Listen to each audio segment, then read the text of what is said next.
System Law is hereby called to order. On the part of the House, this hearing is hereby called to order.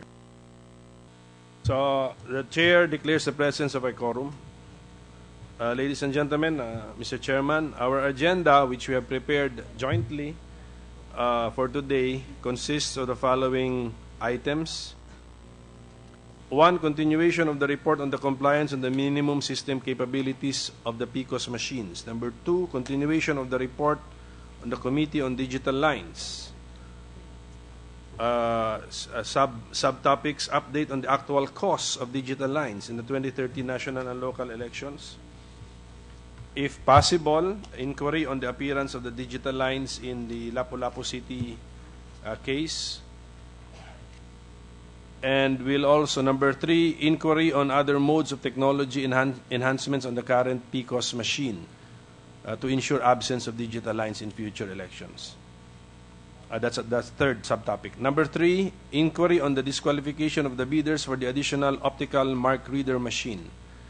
Number 4, report on the unaccounted votes in the 2010 and 2013 national and local elections. Number 5, report on the feasibility of internet voting for the 2016 national and local elections. Number 6, overview on the use or how to use this direct recording election system for the 2016 national and local elections. And of course, number 7, update on the preparations, on the rest of the preparations for the 2016 national and local elections. And of course, other matters which may crop up from our discussion. But before we proceed with number 1, the Chair received a letter dated March 12 from former Commissioner Lagman that their group be allowed to make a presentation.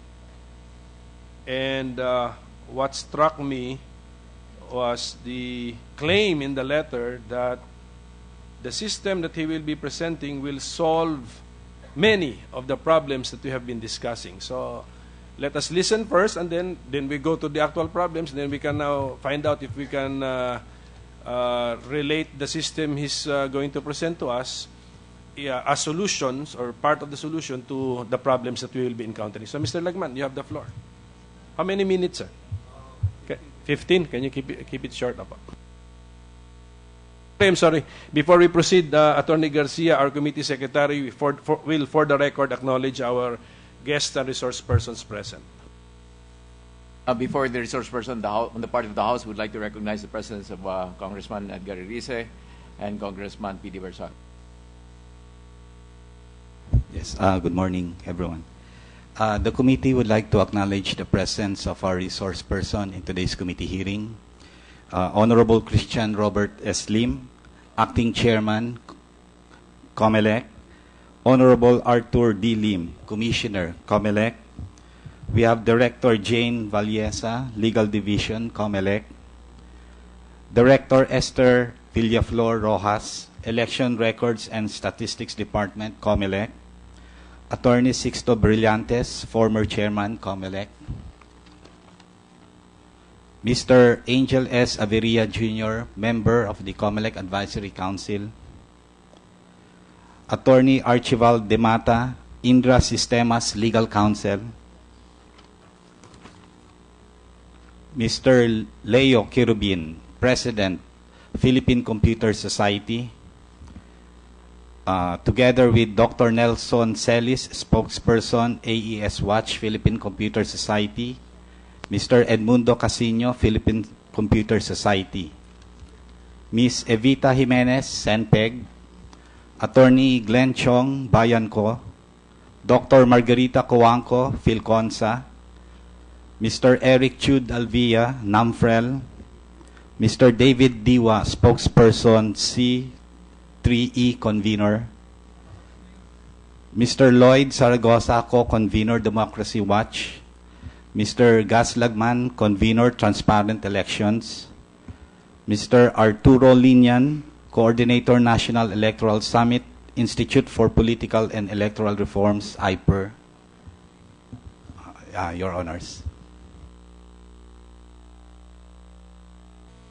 Anyway, the late arrivals will be recognized later, no, once we get your name. So, the Chairman Sarmiento wants to say something. Congratulations, Commissioner Lim, for your confirmation last week. Congratulations, Commissioner Arthur Lim.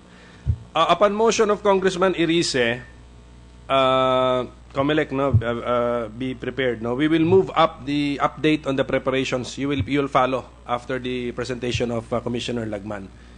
Kasi mukhang importante yon. We have to know immediately how you are preparing for the 2016 national and local elections. Okay, so Commissioner Lagman, please go ahead.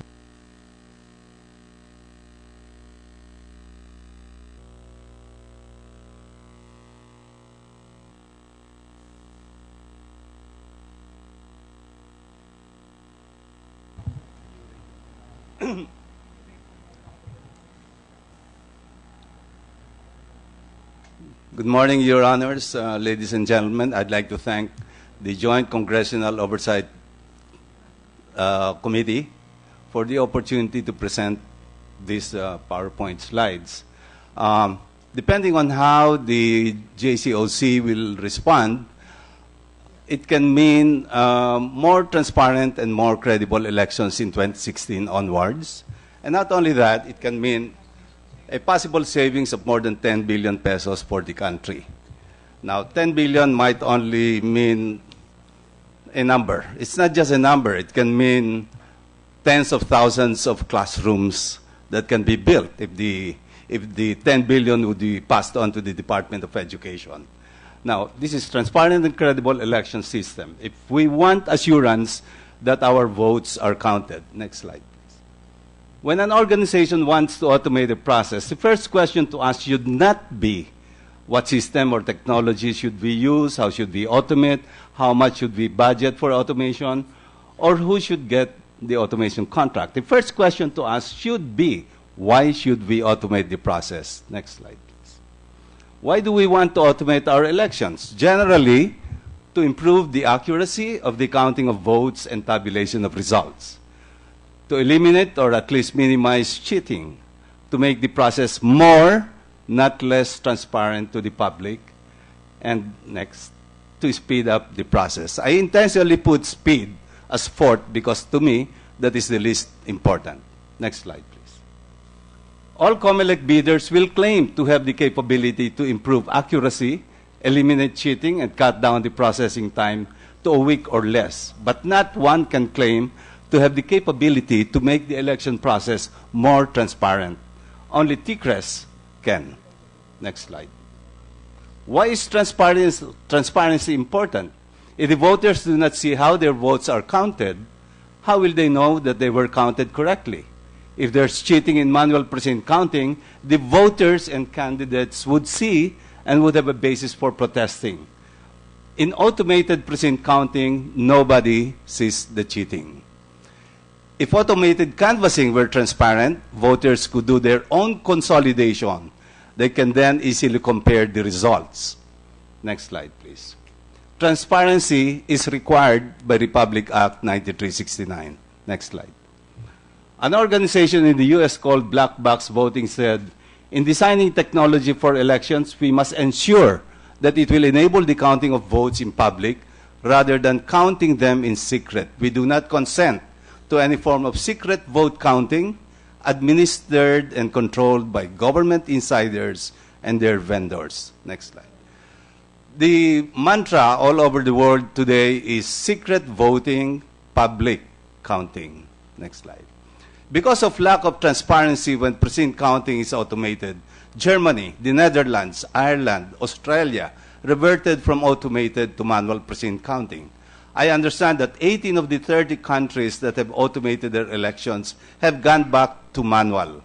Next. Japan, Malaysia, United Kingdom, and most others have used manual elections ever since. And that's why I always cringe every time somebody would say that going back to manual, we would be going back to the dark ages. They don't know what they're talking about. Next slide, please. The Electoral Integrity Project, which is a research team composed of people from the University of Sydney and the John F. Kennedy School of Government in Harvard. I picked this up from the column of Winnie Monsod last Saturday. It put the Philippine elections in the bottom third of all elections and all countries surveyed from June 2012 to December 2014. Out of theoretical best of 100, the voting process, this group gave the Philippines 53. The highest got 88. On vote count, we got 68. The highest was 99. On vote results, we got 61. The highest was 96. On electoral authorities, we got 64. The highest was 98. So much for what Comelec and Smartmatic has been saying, that the elections of 2013 was successful. We're at the bottom third. Next slide, please. Congressman Irise. Can you put on the mic of Congressman Irise, please? Mike? Sige. Previous slide daw. Previous slide, please. Yes, previous slide. What's the basis of that survey? 2013, 2010 elections, or all the elections before? It's from June 2012 to December 2014, which covers the 2013 elections. So and 2013 does not cover the 2010. elections. So meaning the voting process, vote count, vote result, electoral authorities of the 2013 elections was the basis, and not other elections. Not other elections. Thank But they compare this with 127 countries. Because you cannot, I don't think that you cannot base the integrity of an electoral process in just one election. You have to go back to other elections and compare that and compare the results before you can actually decide whether our elections is getting worse or it's getting better. Your Honor, they're only talking about, in our case, the 2013 elections, but they compared this with more than 100 elections all over the world during that period. The University of University of Sydney, So yun lang po yun. and the John F. Kennedy dalawa. School of Government in Okay, Harvard. two institutions. Okay. Yeah. Yes, Congressman Barsag. Well, Mr. Chairman, considering these findings, I would appreciate if Mr. Gaslagman could give us a detailed copy of the report. It is as if survey was made, what were the questions asked, who were interviewed in the Philippines, how many respondents, and what would be the basis if that is the opinion. I will and try to get... together with the countries which got 99% so that we can look at their electoral process. Sure. I will... But let us not be too sensitive about the opinion of the two institutions. Okay, continue. I will try to get a copy nonetheless, Congressman Barzaga. I'm sure I can get a copy from Winnie Monsod. Next slide, please. Okay. This is the PCOS process flow in simplified form. No? First, the bottom box is the present, and the three upper boxes represent the canvassing. The voter marks pre-printed ballots at the presents. The voter feeds the ballot into the PCOS unit. At the end of the voting, the election returns are printed and signed by the Board of Election Inspectors. Now, when they sign the ERs, they're only attesting to the fact that they saw the printing of the election returns. They cannot attest to the accuracy because they were not the ones who counted the votes. Okay. Number 4, the election returns are transmitted to the Municipal Board of Canvassers. The Municipal Board of Canvassers consolidates the election returns, prints the statement of votes and the certificates of canvass. And then transmits the COC to the Provincial Board of Canvassers, where they consolidate for all of the municipalities, municipal COCs, prints the provincial SOV and COC, and so you're all familiar with this process. I understand that they also have a transparency server where they also send a copy of the election returns. And it is from the transparency server that the 4 dominant party, dominant opposition, citizens' arm, and media pick up their counts. Unfortunately, they were not able to pick up all of the counts. There were a lot of gaps in the availability, in the available data that were given to them. Next slide, please. Okay. Let's take a look at the manual precinct count and canvassing timeline when our elections was pure manual. The manual precinct counting would normally take 5 to 12 hours. The city, municipal, provincial, and national canvassing can be as long as 40 days. That's where dagdag bawas happens. But the manual precinct counting takes only 12 hours, and that's why we have been saying, spend 16 billion to save 12 hours. Every time somebody says that, pag manual na naman yan, balik na naman ang dagdag bawas. Whoever that is does not know what he's talking about, because dagdag bawas happens in canvassing, not during precinct counting. During precinct counting, the numbers are too small to even bother with dagdag bawas. On the other hand, during canvassing, the numbers are already in the tens of thousands, and then it's worth doing dagdag bawas.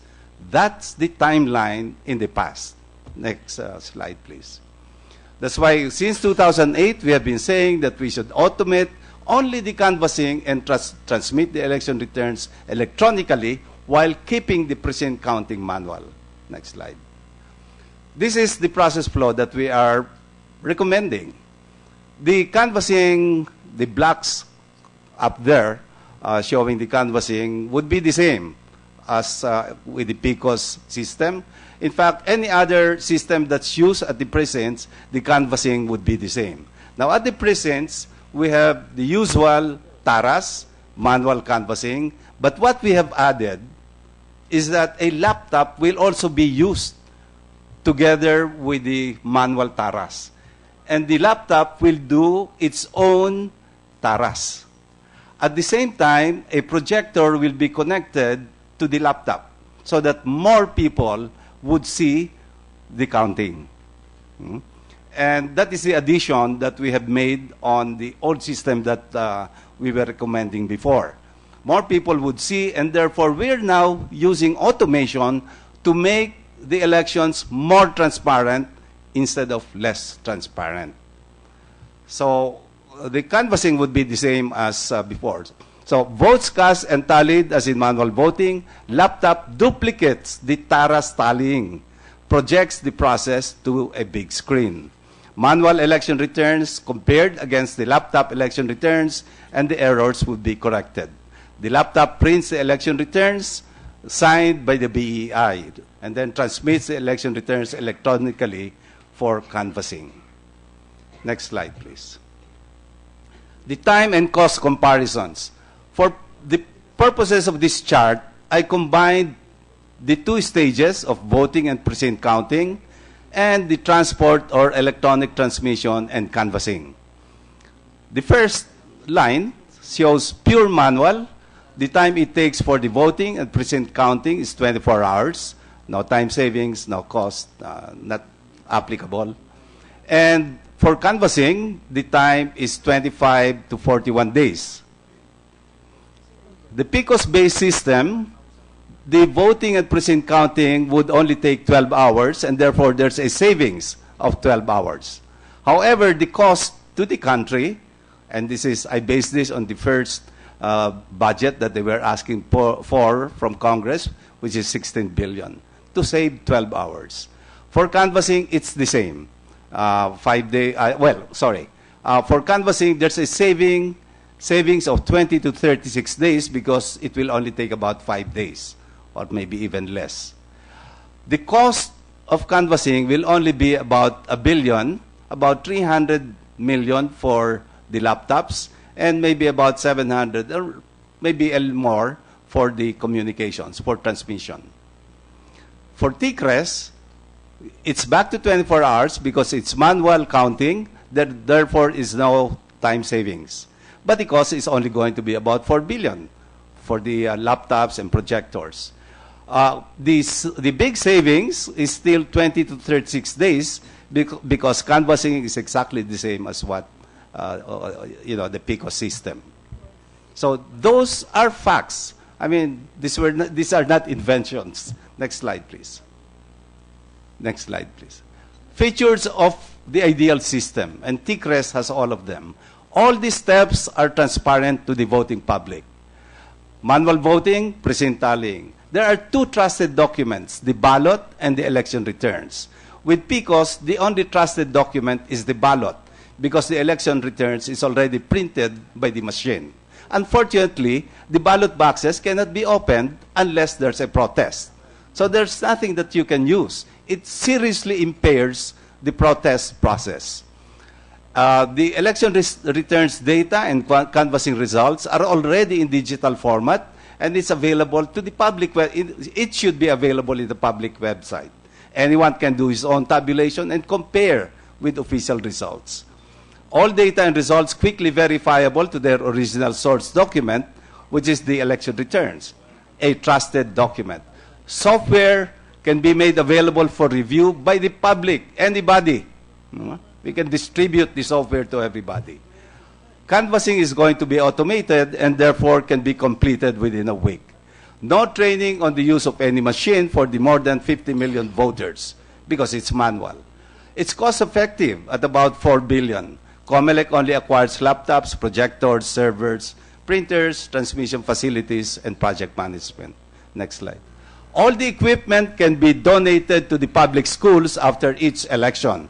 Therefore, no storage expenses and no maintenance expenses. And we all know how many hundreds of millions of pesos we're spending on storage and maintenance today.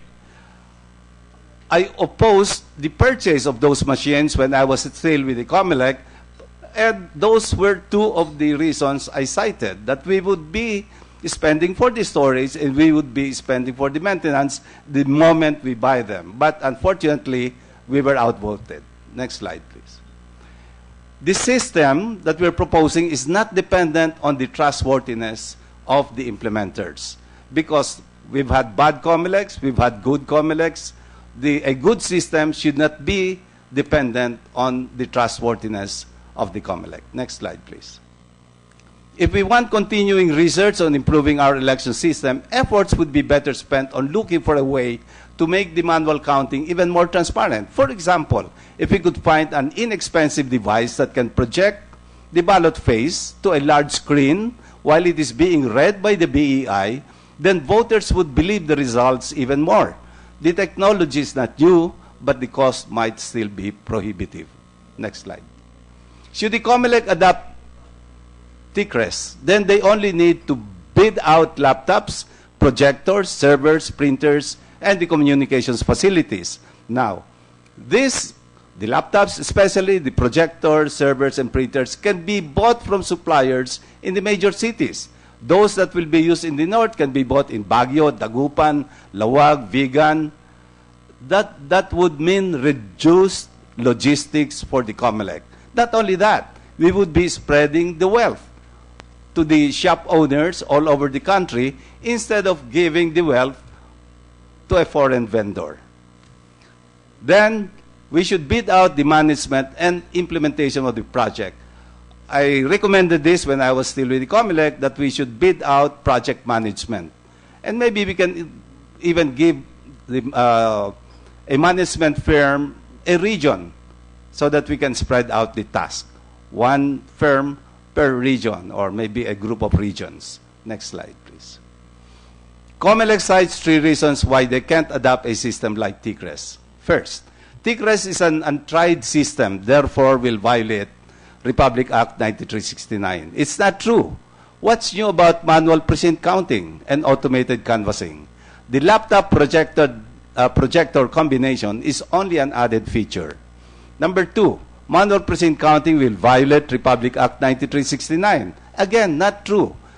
9369 says the Commission elections is hereby authorized to use an automated election system for the process of voting, counting of votes, and canvassing, and consolidation and transmittal of results of electoral exercises. The word they used, the operative word, is authorized, not mandated.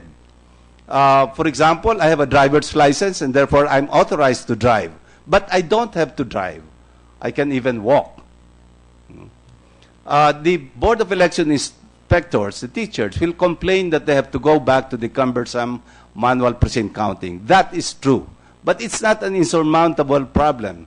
Comelec can double their allowance or organize a separate team for the counting. Next slide, please.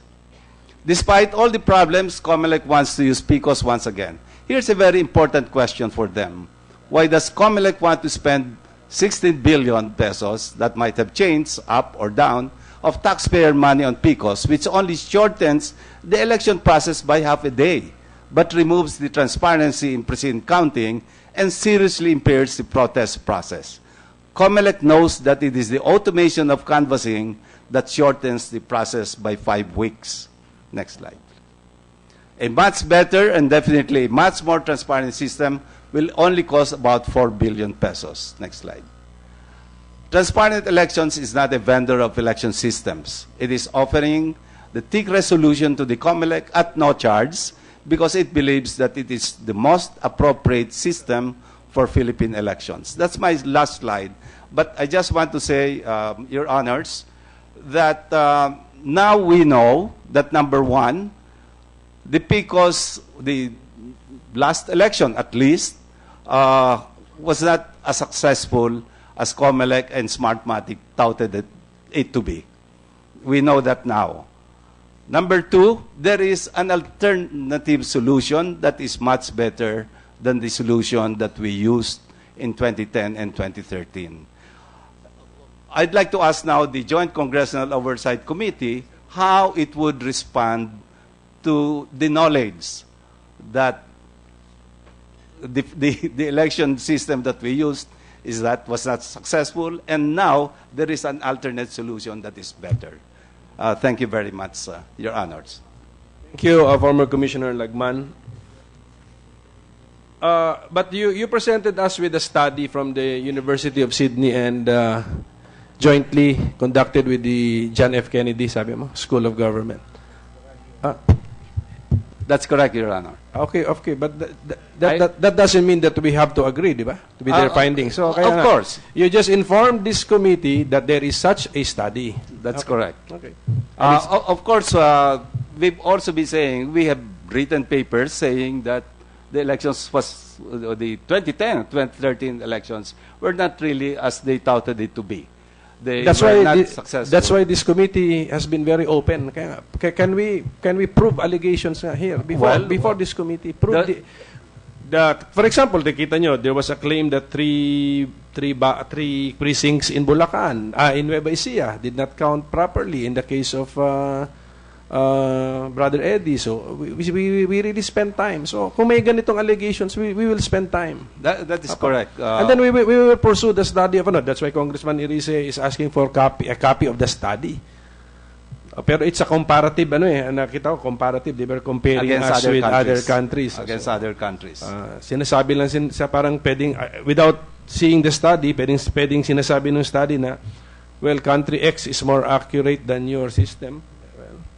That is correct. Yeah, that is correct. Out of a theoretical best of 100%, that's how they graded us. Some countries are more accurate, in the opinion of the two institutions. Which are reputable, by the way. University of Sydney and the John F. Kennedy. Pero tayo kasi we do the actual for example, yung 3 precincts na yun, we really opened we opened the ballot boxes, we looked at the ballots. So, and they were not the same. The counts were not the same. Precisely, but exactly. But I saw with my own eyes that the scanned image is different from the ballot. And if I feel the ballot, I could really feel the depression in the additional marking. So actually, that also proves something, Your Honor, that the ballot boxes, the contents of the ballot boxes pala, can be changed. And even those where the PCOS count and the manual count were the same, the protest cases, those with the ballot boxes were opened more than a year after elections, and the contents of those ballot boxes could also have been replaced. which can be also done in the other system, in the manual or even in this hybrid system. Ganun, iba po yun eh. Iba siya sa... There's a difference, Your Honor. Opo. Because the election returns were counted at the precincts in front of voters. In this case, the votes are counted by PCOS, and we don't know how accurate that is. You see, nobody saw the counting. Congressman Barsaga, please. This is the reason why many countries went back to manual counting at the precincts. Well, actually, insofar as return to manual voting is concerned, will it be the same as before?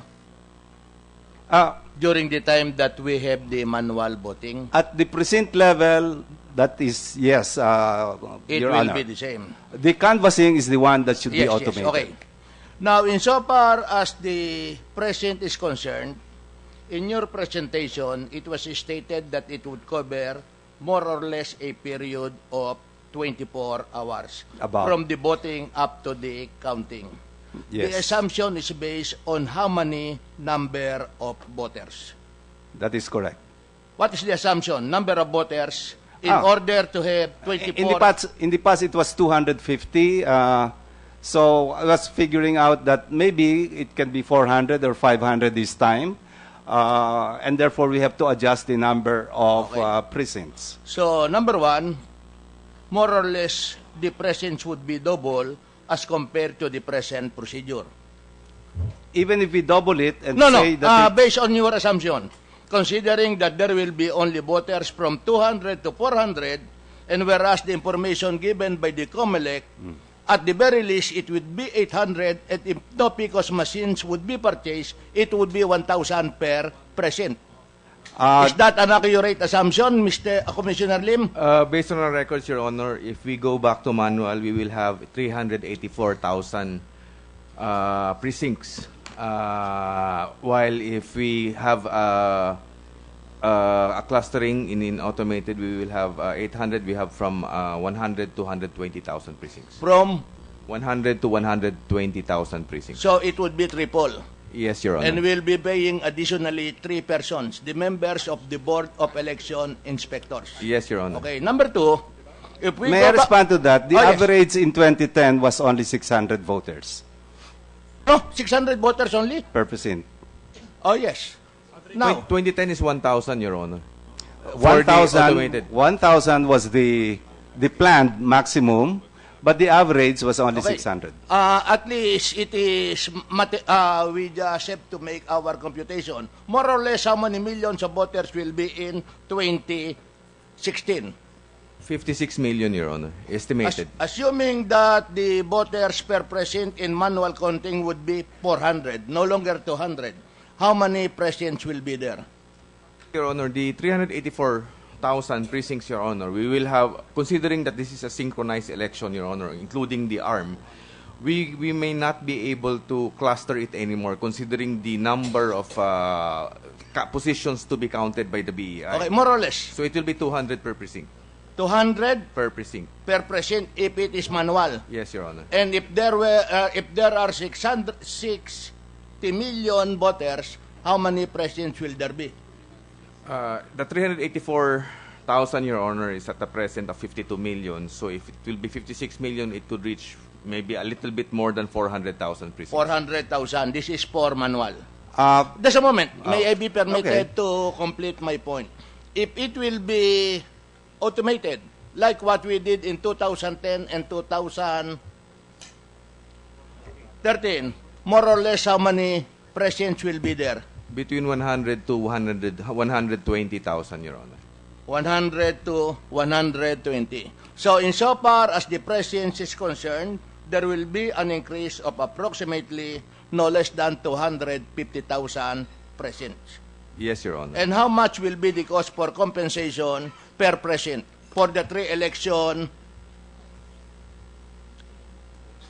Our estimate, Your Honor, for at the present rates that we are providing the BI during the previous elections, for 384,000 precincts, it will be about more or less 7.7 billion. That's only for the BI, Your Honor. Okay. For the automated, Your Honor, it will be about more or less 2.5 billion. 2.5 Billion. billion. What about the compensation? Will it be higher considering that it will cover 24 hours? Unlike in the automated election system, 7 o'clock lang, halos tapos na sa loob ng presinto. The proposal of former Commissioner Galagman is to double it, Your Honor. So, double. So that will be about 14, 15 Okay. billion. At our next scheduled hearing, could you please present a comparison of the expenses to be incurred so that we can move on? We will prepare that, Your Honor. Okay. Well, another thing presented by Gus Lagman is that the bids could be made in major cities.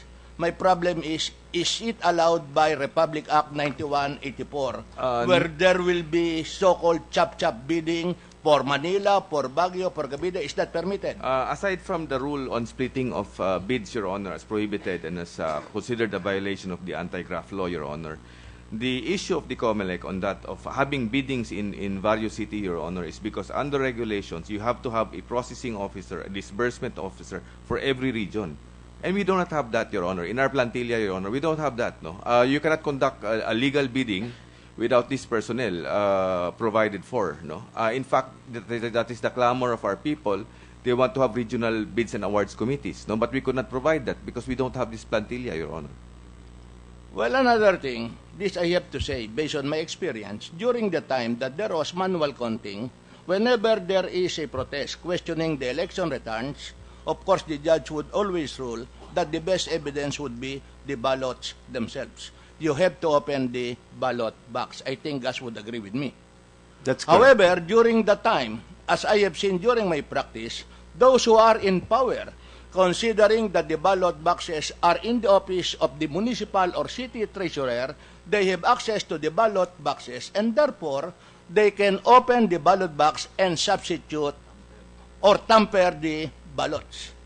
However, in this particular case, insofar as automated election is concerned, it seems that such practice would no longer be successful because there were attempts in the past under the automated election to change or to tamper the ballots. Fortunately, there is a scanner in the PCOS machine which will show to us the condition of the ballot at the time that it was placed by the voter.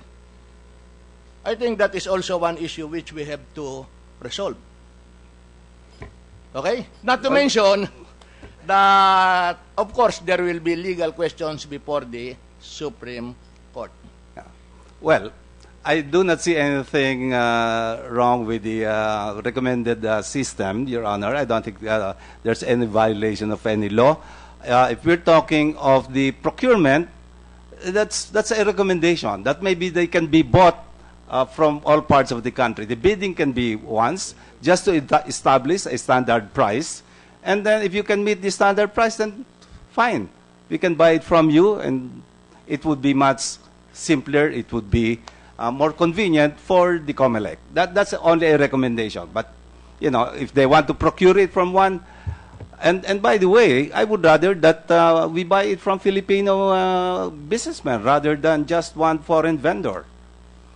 Which the same response I would have with respect to the number of teachers or the amount that we have to pay the teachers. I would rather that the teachers get a bulk of the budget rather than one foreign vendor. I would rather see that. And by the way, I also question the numbers. The 384 Well, another point. I'll just request the Comelec to make a study how long will it take to read one ballot, considering that there will be more than 30 candidates, I think. President, Vice President, 12 senators, then we have the congressman, the governor, the vice governor, the board members, the mayor, the vice mayor, and the 8 or 10 councilors, including the party list. How long will it take in order that the one ballot could be read in manual counting, so that more or less we will know? Your Honor, in our experience in special elections, like in the case of Zambales, wherein the incumbent congressman died and we had to conduct special elections to replace the congressman, that was a singular position. The polls closed at 3 o'clock in the afternoon. The clustering was 400 per precinct. They finished at around 5 or 6 o'clock p.m. Yes, but that would not be a sufficient comparison. That's just one position. There is Your only Honor. one position here. We are talking of 33 positions. Yes, Pagkatapos, pag mga alas 11, alas 12 na alauna, nagkakamali yun na yung nagtatara. Pag medyo malakas ang grupo mo ron sa loob, lahat ng nandoon ay mga tao mo. Pagkatapos, kakantyawan na yung mga watcher ng mga kabila, umuwi na kayo, talo kandidato nyo. Not to mention that if we shall be having more than 400 presents, then that will be additional expense on the part of the political parties and on the part of the candidates because manual to, kinakailangan meron tayong watcher from the start of the voting up to the actual completion of the counting, canvassing. Your Honor, These are my points. Your Honor, those can happen, and those happen during our manual election system.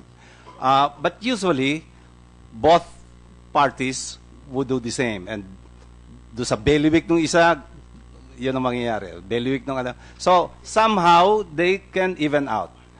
Mr. Chair. However, in the automated election that we had, one programmer can do it and control the results.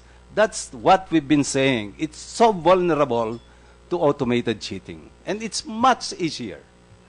We demonstrate that vulnerability. We are open. I am open. The chairman is I was open. challenged by Mr. Brillantes. We will schedule it. And I accepted it. So when can we do it?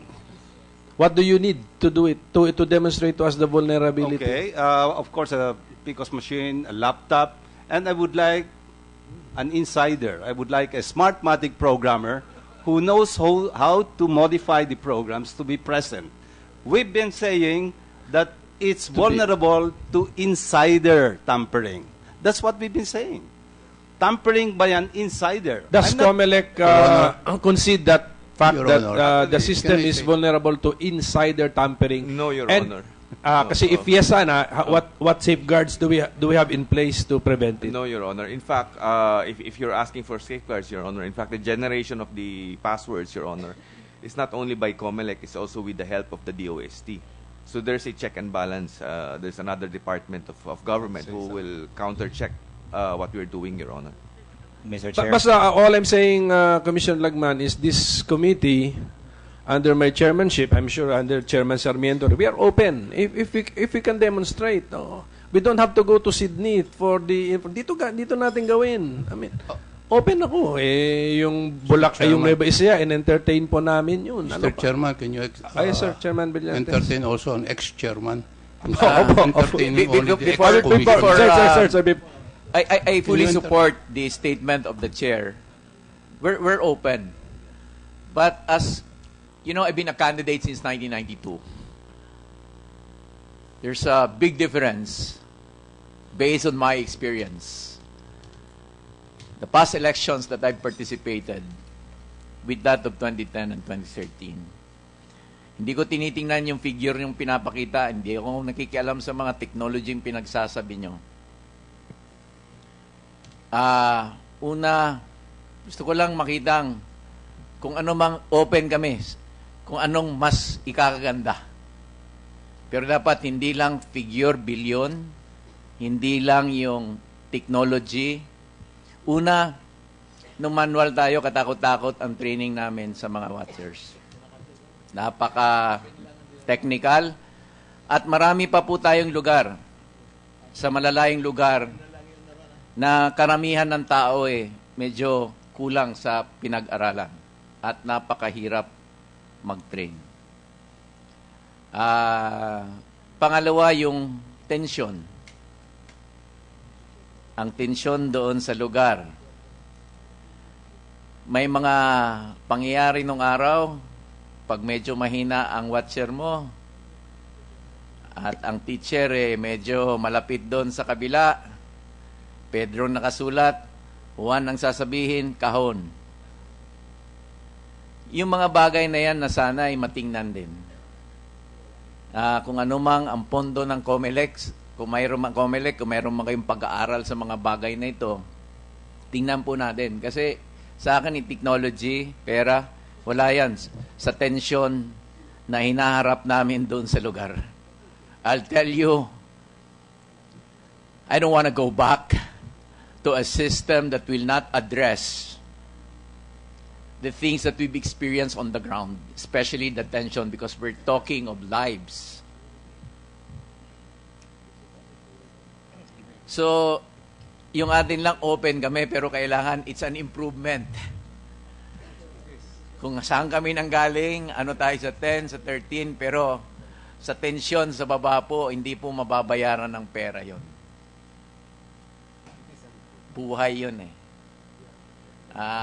Iba ang eksperyensya po natin ng 2010 at 2013. Kupa kagad eh. Yung tensyon.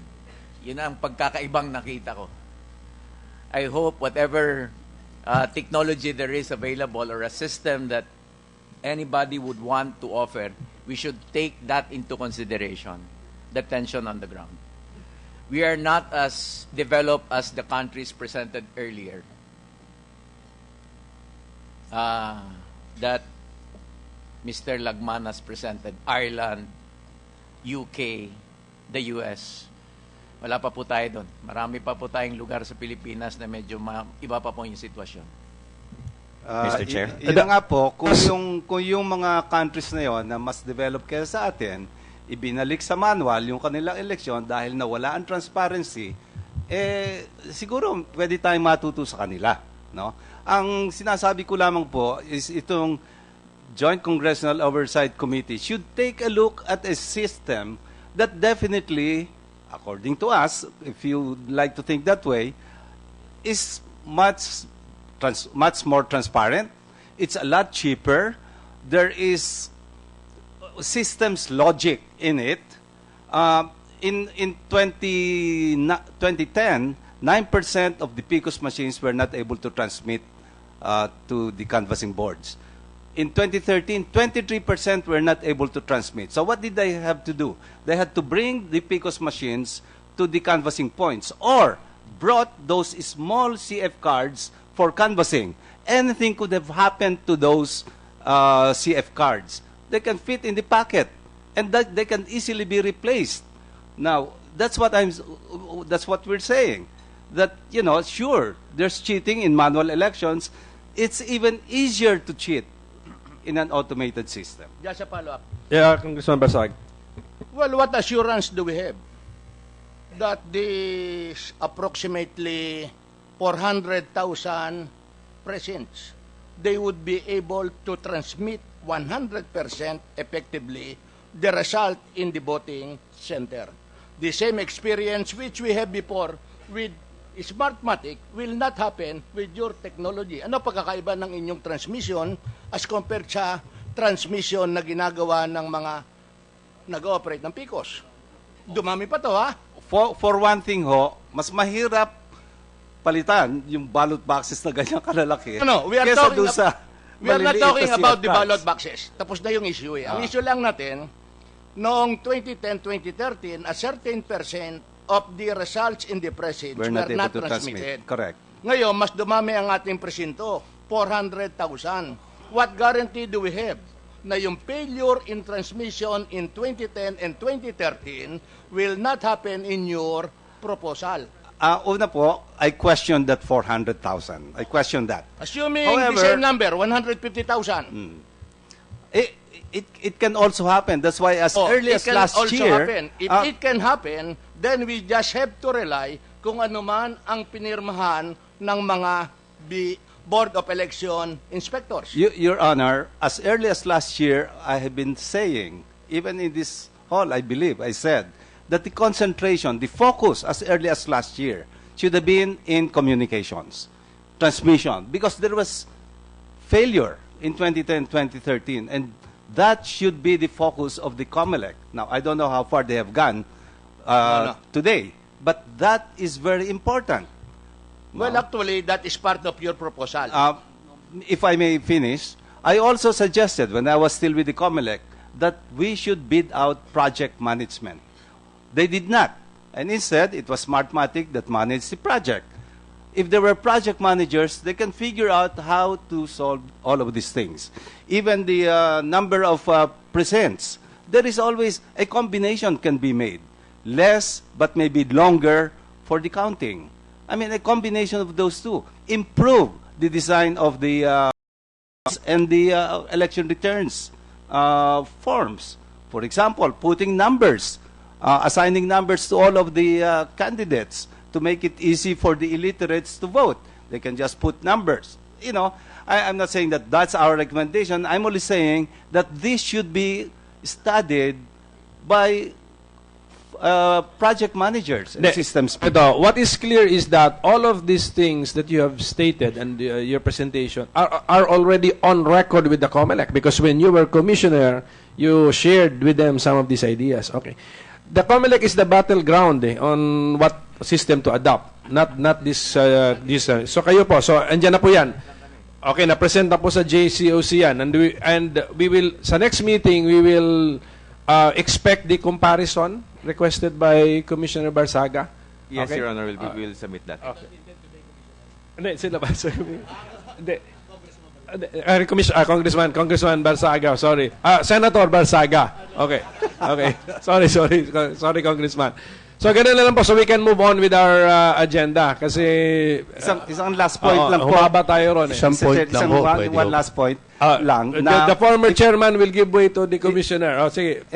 Commissioner na ho muna. I think there is mention in 9369 that the JCOC can or should, I can't remember the wording, take a look at new technologies. Yes, that's why we allowed you to present. That's why I'd like to thank we did it. the committee. We did it. for Pero the decision makers is the Comelec, are in the Comelec. Apo. Yun po yun. I mean, I thought I was also complying with the law. Yes, Chairman. Brillantes. Konting points lang ho, no?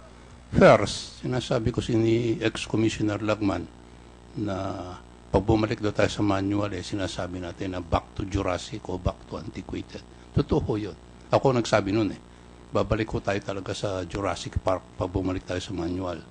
Ayaw niyang maniwala. But wag niyo na ako paniwalaan. Sino ba gumawa ng automated law? Hindi ho ba Kongreso, mga congressman? Kayo ho ba talagang gusto niyo bumalik sa antiquated kwan? Hindi naman kami ang gumawa ng batas Kami lang ang nag-i-implement, no? So what he's trying to hit the congressman and the senators that passed the law, no? Because the law now requires that it should be automated. Ngayon, automated ba yung pinopropose niya? Yung kombinasyon? Dyan, automated ba yun? Now, my statement is this. If he wants this proposal to be adopted by Congress, dapat matagal na niyang pinopose yan.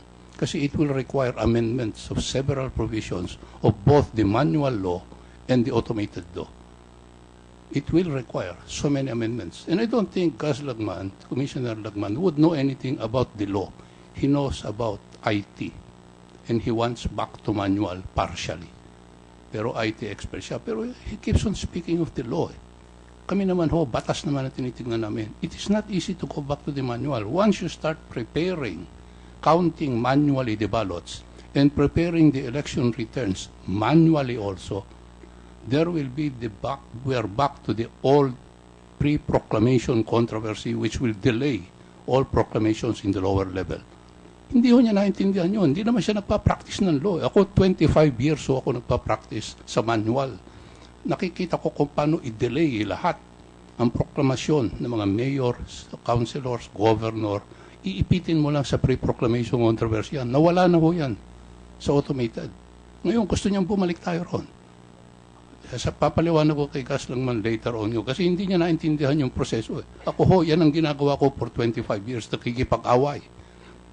Pangatlo, he keeps on repeating, I think 100 times already, that we should follow those countries that went back to manual.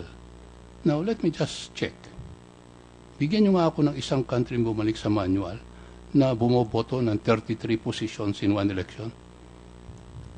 Kasi kung meron doon sa sinasabi niyang country na boboto in one election, synchronizing 33 positions, payag na rin ako kung bumalik sa manual. Kasi yan mga countries niyan, ano yan yung mga parliamentary yan, ang binoboto niyan, 2, 3, napakadali talagang bumalik sa manual. Pero wag natin sabihin, wag natin lokohin ng Congress na, bumalik na ito mga ito sa manual. Tayo bumalik na rin. Unique ang election dito sa country nito. We're voting synchronized elections 33.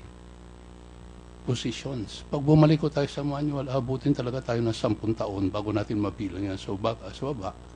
Later on, magkakaroon pa ng pre-proclamation controversies dahil pag manually prepared election returns yan, magkakagulo yan, ino-objectan niya, sineset aside, hindi binibilang kagad, nagkakaroon ng issue, na-appeal pa yan sa Comelec.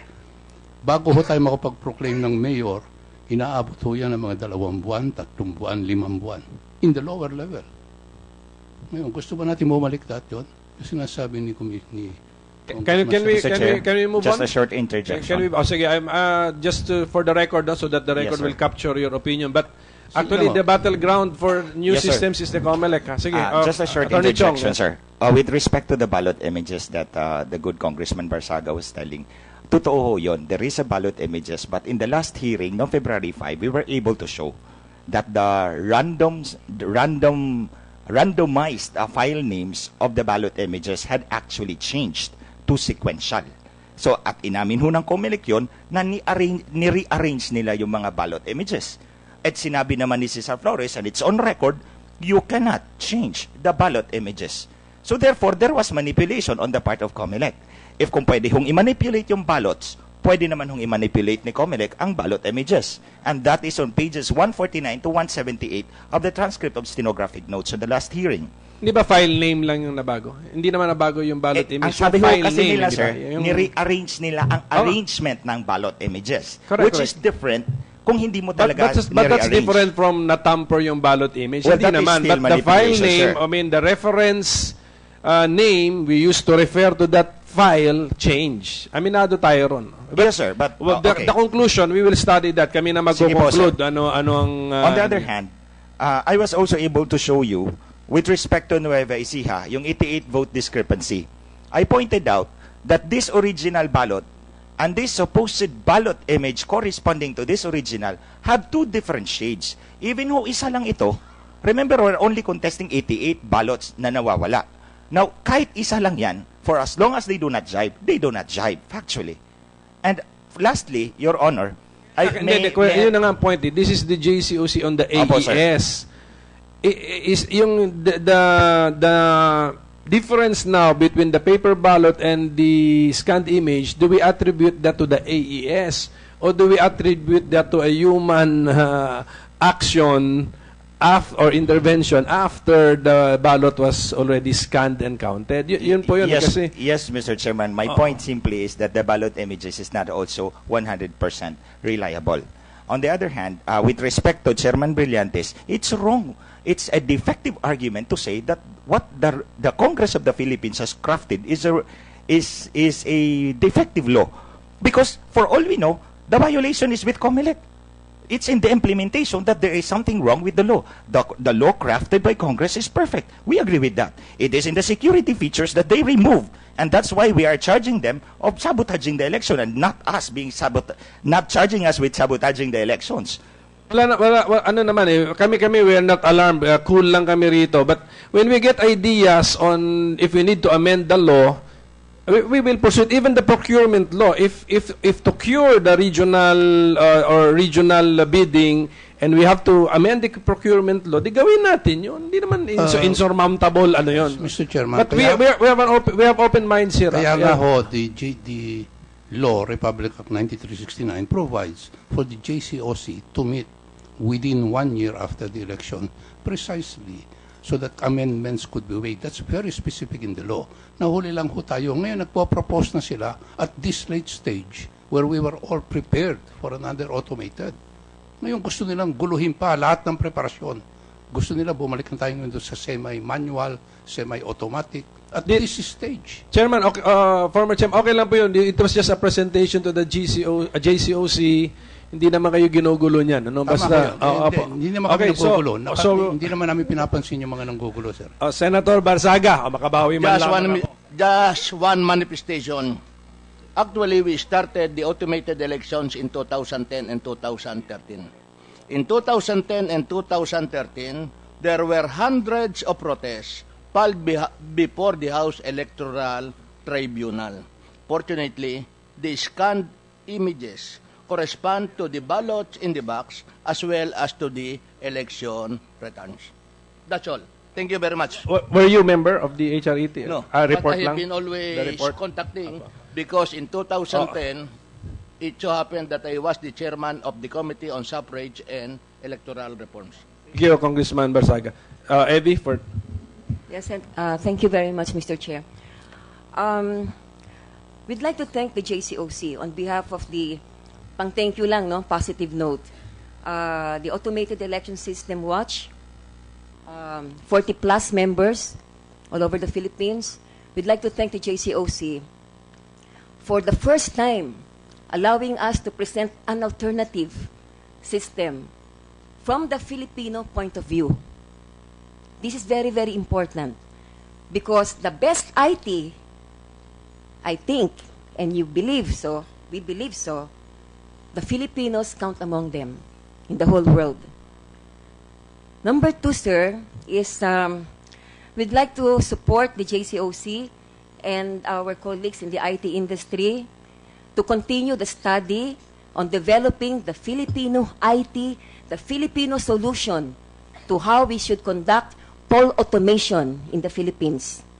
Third, how can we do that? First, we should recognize that election is not about machines. Election is about people. Election is about how the votes of the people are counted well. It can be automated, it can be manual. But technology is only a tool. It can never be in reverse. It should never be seen as the PCOS machines govern our electoral process. That is why with the opening up of the election technology being introduced here, we'd like to ask other organizations, other NGOs, government agencies, even the DOST, to contribute to this study. We'd like to call on everybody, not just Comelec, to contribute to developing this Filipino IT for automating the elections. When would automation come in? How would it come in? How can technology help promote the right of suffrage? That is the main concern of AES Watch. That is the main concern of CENPEG. We should always remember that the core, at the center of it all, our debates, discussions, it should be about people participating, alive, dynamic, and contributing not only to ensuring that our votes are counted well, but are counted right, so that this collective act of electing people, especially in 2016, we put in the right people from the president down. We don't want elective officials elected by PCOS machines. So Does CENPEG have a specific system in mind, or you're also adapting yung sa presentation? For the record, sir, we have been part of a continuing study on the alternative system, and TICRES here is part of it. Even other election bodies, no, Filipino IT groups have theirs, but the common thing is that we should never automate the right to vote. We should never automate the right to count. We should never surrender counting to the machines. We should always put that in mind because whatever the system is, importante po, tama po si Congressman Sarmiento, it should be how we reduce the tension. We have been poll watchers ever since po sa manual. Ang tension grabe, pero you know what? During the past two automated elections, doble tension namin. Why? We did not believe the outcome of the results. Yung CF cards, not as candidates, of course, as poll watchers. After the elections closed, paano verification? How do we not? In short, sir, all the election stakeholders should contribute now, either to JCOC or Comelec. I'm asking you specifically, does CENPEG, your 40 organization, have a system in your mind, or do you back up this one presented we by... We fully support the TICRES. TICRES, okay, sige po. And some variations because there are still things that we have to help develop. Yung mga na-point out ng ating mga congressmen. Aminado naman tayo na not everyone is happy with the AES that we have. Okay, Yes. so somewhere na tension lessen kayo, na tense kayo, because you don't... So, can we move on na? Okay. Yes, sir. So, with that, Ms. Jimenez, thank you. If you may mga legal questions po, we should ask also the legal groups, the IBP. Yes, na-raise naman eh. So, everybody will be, we assure May the slide. Congress, the senators, and the congressmen that all organizations, no, with the opening up dito sa JCOC to contribute to developing this IT for Yeah, thank you. Filipinos, by the Filipinos, and for improving good, reliable election system. Kaya hindi, policy change yung kay Ms. Jimenez na kung agree nga talaga ang Kongreso dyan, we even have to take a look at yung requirement of the past usage, no? Oh, di ba?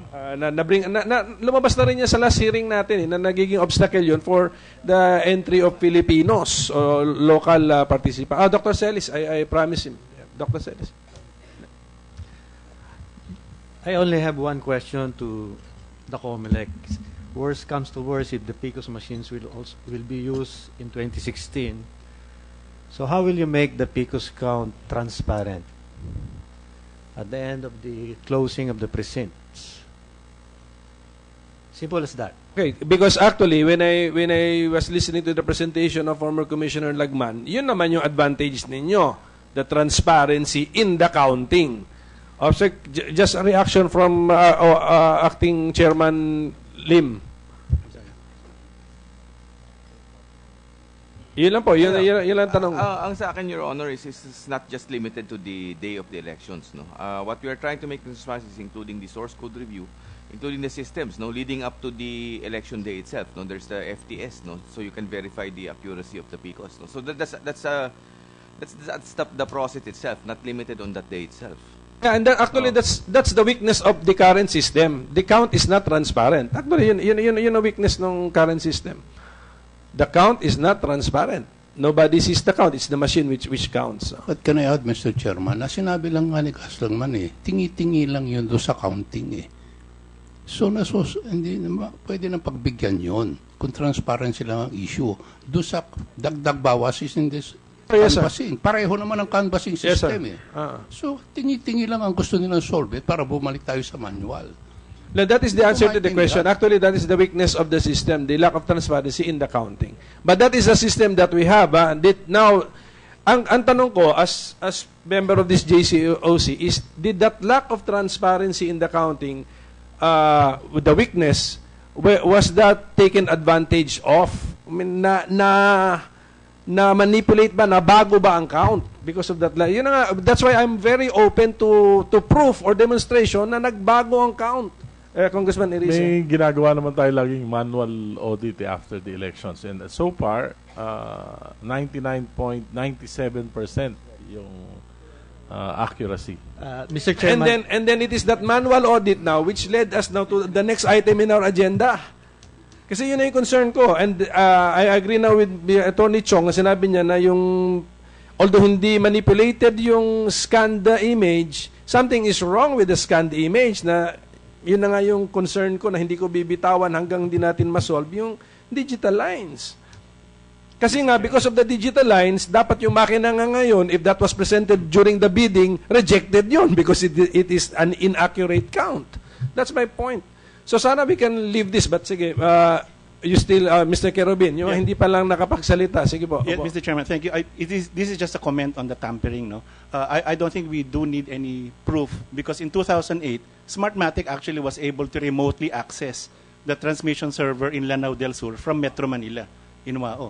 So in terms of tampering itself, it is a possibility because it happened already in 2008, and that was on the record. What elections? Special elections? The ARM elections po. Oh, is this confirmed? Commissioner Lim? I don't know. I don't know. Maybe you can ask. Okay, tige ganito. Mr. Kerubin, can you give us your source? Paano nangyari yun? In the next meeting na, kasi we have to prepare kami rin. We have to prepare for it. In the next hearing of the JCOC, I was informed, Your Honor, Lanao del Sur was handled by Avante. It doesn't matter kung sino nag-handle. Basta yung vulnerability, yun ang point niya. Mr. Kerubin now will produce in the next hearing proof that there was remote access and tampering in the 2008 Lanao del Sur special elections. But be ready. Be ready lang. Okay naman to confirm. Hindi naman kailangan i-deny lahat. Pwede naman natin aminin na nangyari o hindi. Okay? Pero, fact-finding po ito. Fact-finding ito. Smartmatic ba to? Hindi nga daw, Avante. Pero same system? Is it same system or Smartmatic? That's a question from Smartmatic was DRE while Avante was the OMR. Yes. That's very true, Mr. Mr. Chairman. Kerwin, But the transmission and the consolidation was handled by Smartmatic. I was Okay, the project so director po of Avante. So, basta, that's your burden in the next hearing, Congressman Basaga. May we also request, Mr. Chairman, Smartmatic to make a written position or answer insofar as this issue is concerned? I understand Mr. Garcia is present from Smartmatic. In writing. Yes, sir. We Okay, will provide thank you. that. So, Mr. Chair, I just want to be clarified. So, what Mr. Kerwin is saying is there's a problem in the transmission, not in the DRE precinct voting. No, sir. Okay. But Because we're talking about here about DRE voting. Eh. No. Yes, sir. Pero part ng AES yun eh. Apa. Part ng AES. And then at the same, and we are doing right now is a consolidation din, right? So ayun. I'm concerned about that. Pero word mo pa lang yan sa ngayon, ha? As far as I'm concerned, it's your word. So we have to demonstrate it in the future. Ms. Acol? I'd like to refute the remark of Congressman Erice when he said that anyway there is a random manual audit. I'd like to say on the record that random manual audit is good in paper, but it is not carried out by Comelec. In 2010, audit was done in the Comelec office, not in the precincts where they were supposed to be done. And in 2013, I'm not so sure that all precincts that were selected also were audited. Mr. Chair. May we hear the Can I respond to that, Your Honor? Your Honor, that was precisely the difference of 2013 and 2010. The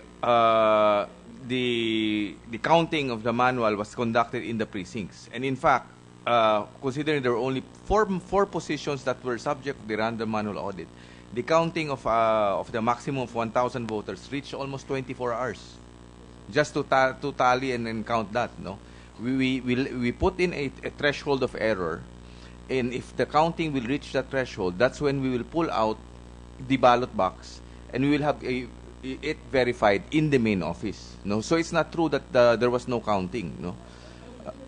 No, there was. I think she's not satisfied with the result. But actually, that RMA led to this new issue. Yes, Your Honor. Alam ko yun. Kaya nga, I'm also happy na may RMA, pero yung 2010, actually, binasa ko yung report, actually, nag-give up sila eh. They gave up.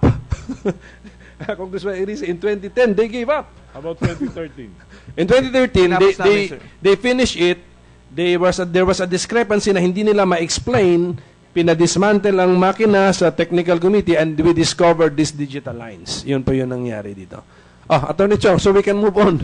Mr. Chair, with respect to the digital line, can we ask also for a clarification from Acting Chairman Lim with respect to his statement before nung sinabi niya na meron silang software to erase automatically the digital line. Okay, Mr. Casino, before we leave the topic. We're still on topic number one, the yes, minimum system capabilities. One of the features of that law says the accuracy in counting, no?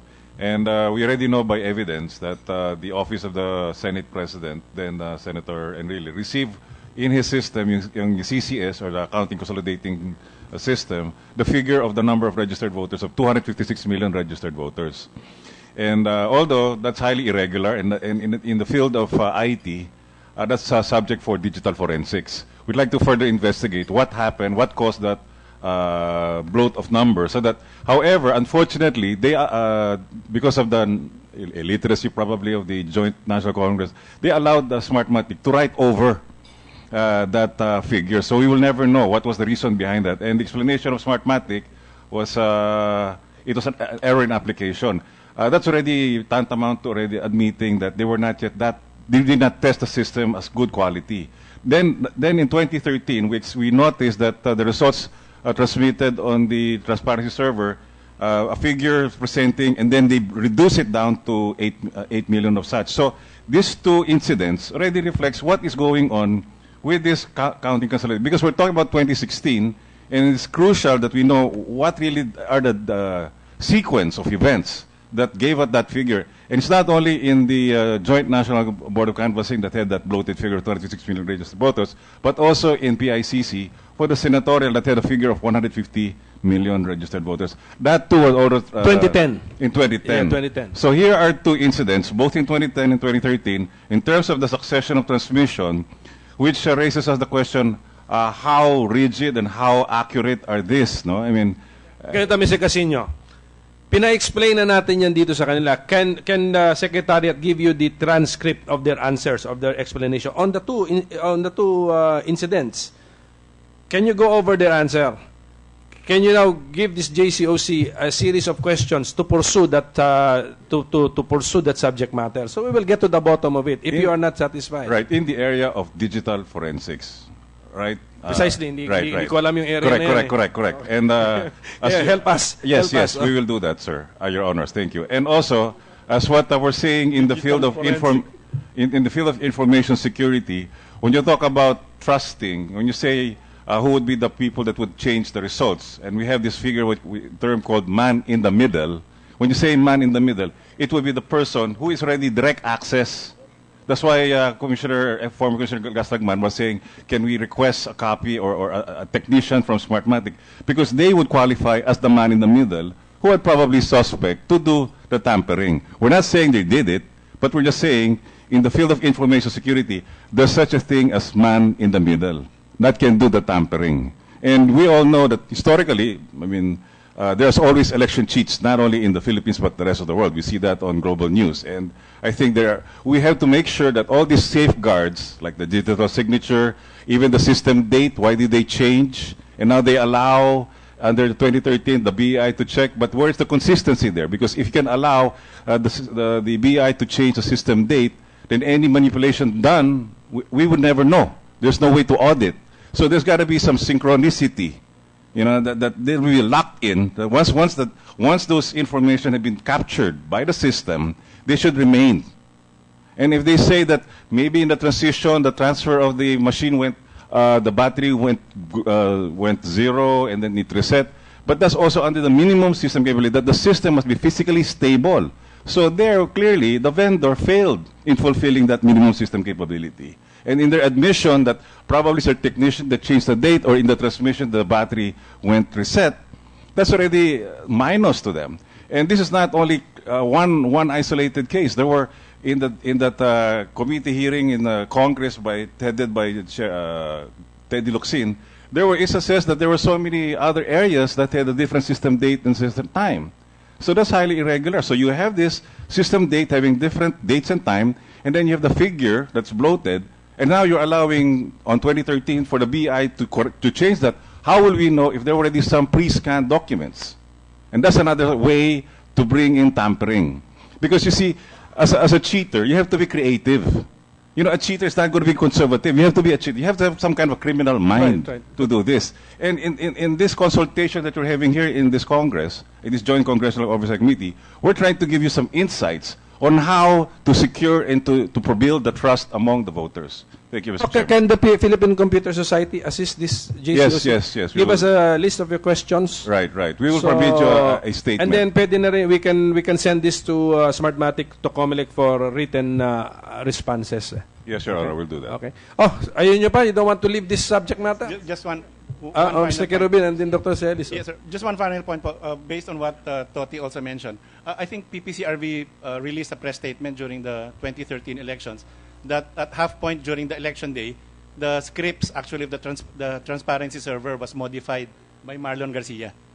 So it was a press statement actually of PPCRV that there was actually modification of the test script. We are not assuming any malice or anything, but the mere fact that during the counting itself, the test scripts were actually modified. Can you give the date and the time? Sige, I will ask him to respond. I think that was about... Para alam niya what he's responding to. Sige, what date? The press statement came out at about... No, according to the press statement, on what day and time did he... I think that was May... Did he... what did he do? Replace a script? That was the May 2013 po elections, during that day. Pero kasi we went to respond na on that day itself, on that election day. I think that's May 13. On May 13, okay, Mr. Marlon Garcia, what did he do? He modified the script. He modified a script. A script is a software, no? It's a file, it's a program in the transparency server. In the transparency server. Yes, okay. Because there were errors in the counting of the... Let him explain. He's here, Mr. Marlon Garcia. Just for the record, Your Honor, I think he answered that already 100 times. But let's because one more time. When he answers it today, we will compare it to his 99 other answers kung consistent ba o hindi. Tama ho yun. Apo. Thank you, sir. Well, I would like to answer not only this question, but also give a statement regarding all the complaints that have been raised here. No? Regarding the problem with the script for the 101st time already, I did not do anything. Again, what happened is that during the 2013 elections, we had representatives of the political parties, the media, and some watchers. There was a provision in the system for them to have access to the results in real time. So, how were the results given to all of these entities? They were given one set which had the consolidated data per region and another set which had the details per precinct. 1 week before the election, we conducted a training and we instructed all of the representatives for the different entities what we were giving to them, and we told them, since you are the ones doing the counting, you can either count everything or you can count the consolidated results. What happened is that one of the entities, which is PPCRV, the one that you're claiming here, they put both of the results in their counting system. So what happens? When you have 2 times the same data and you put it together, what happens? You count twice.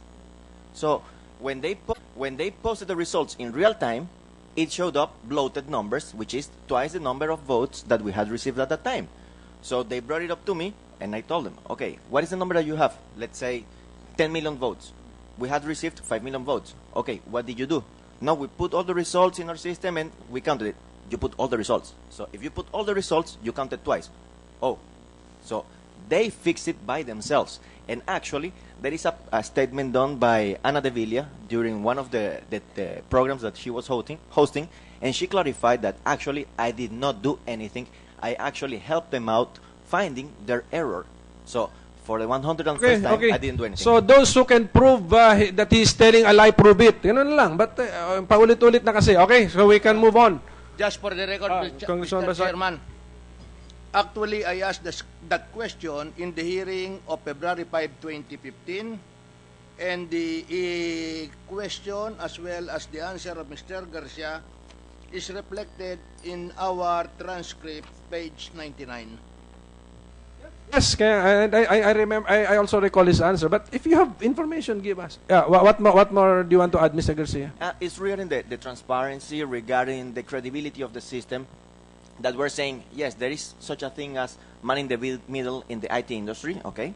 That is something known by every IT expert. But it is also one thing that you have to take into consideration, sir, which is when you do the proclamation or the canvassing of all the results, you are not only counting and just awarding the positions to a certain person. There are certain legal documents that are issued by the system that are supporting the decisions made by the system, which are the canvassing, the certificate of canvassing, and the statement of votes, which has all the details of all the ERs that were counted. When you compare those results to the 30 copies of the printed ERs that we have for every single cluster precinct, the results match. So what would be the use of having this man-in-the-middle attack or the tampering of the results if you have so many ways to find out that there was cheating? It doesn't make any sense, right? Because the wheels of justice grind so slowly in the Philippines, it's worth it to cheat. That's another angle. Oh, we can move on. Just put in writing your position paper, Dr. Celis. Yeah. As I asked earlier, we'd like to ask Comelec really to present in our next meeting on how will they make the PCOS count transparent. This is in conjunction with the question of Congressman Barsaga asking the Comelec to submit also those pertinent information that was requested earlier. And by the way, Mr. Chairman, in our last meeting, you also requested us to submit a position paper regarding the implementing rules and regulations and the penalties. And I hope that will be discussed. Are you ready? Yes, we are. So can we move on to the request of Congressman Erice to move up the item on the preparations for 2016? Let's listen to the Comelec on their preparations for the 2016 national and local elections. Actually, Your Honor, we have submitted a soft copy. This was presented to the Committee on Suffrage before the House of Representatives in light of the failure of the bidding of the OMR and DRE. Now, based on our new timelines, Your Honor, for purpose of the second round of bidding, the the second round of bidding up to the point of the issuance of a notice to proceed would be up to May 18 of 2015. So we move up. If you recall, Your Honor, the previous timeline we provided that by March we should have issued already a notice of award. So the effect of the failure would be we'll be moving up the timelines up to May 18. Now, how will that affect the timelines, Your Honor?